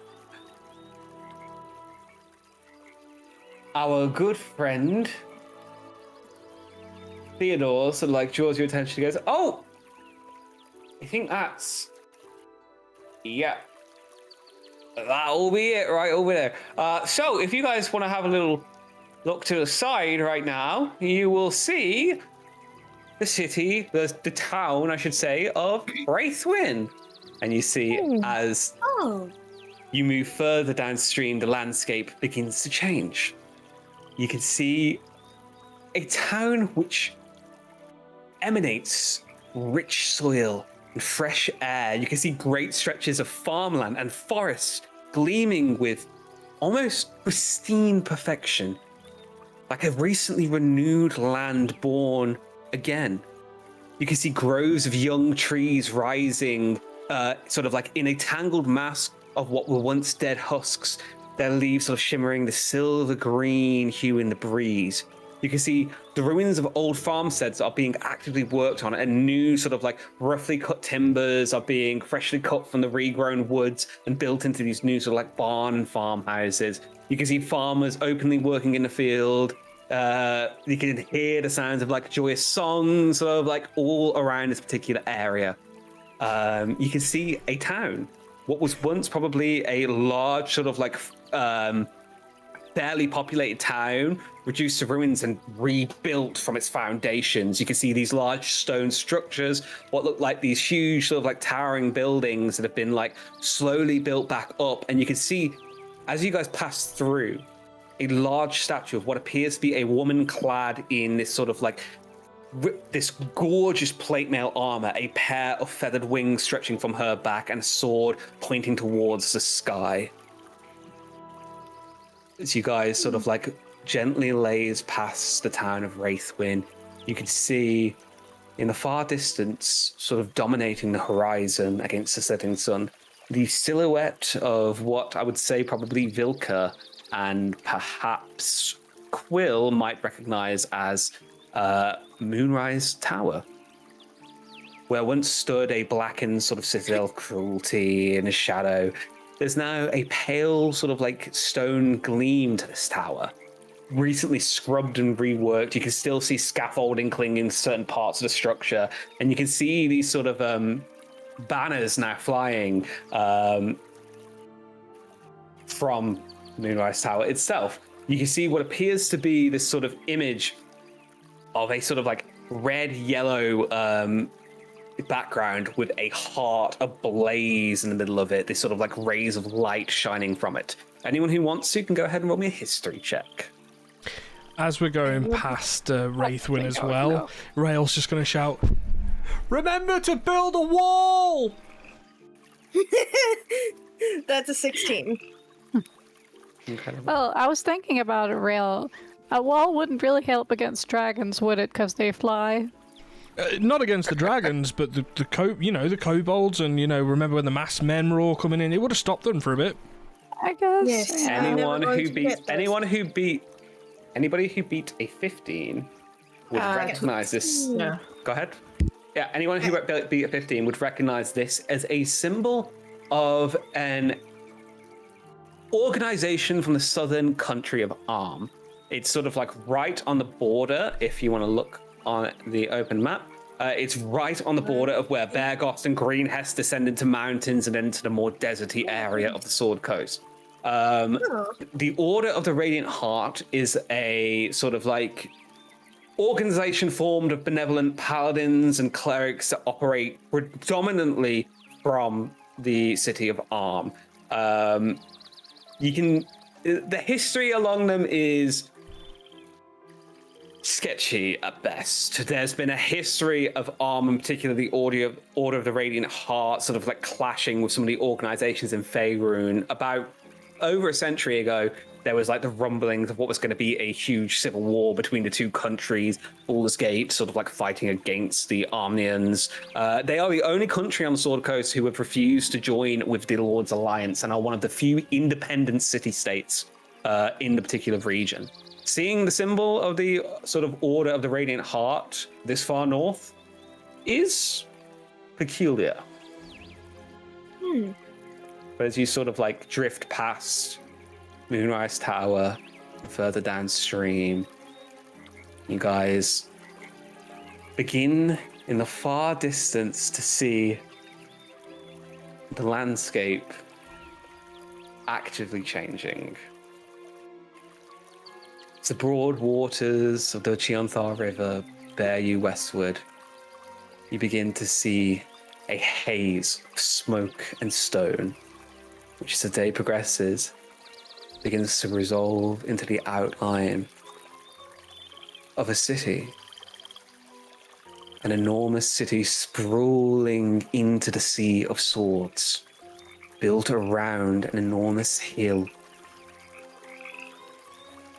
You guys can now see what looks like large stone bridges and structures constructed over the river from a distant perch point. And as you move closer and closer and closer, you can see that on either side of the riverbank, what look like, for lack of a better term, these self-made shantytowns sprawling out into a cityscape on both ends of the river.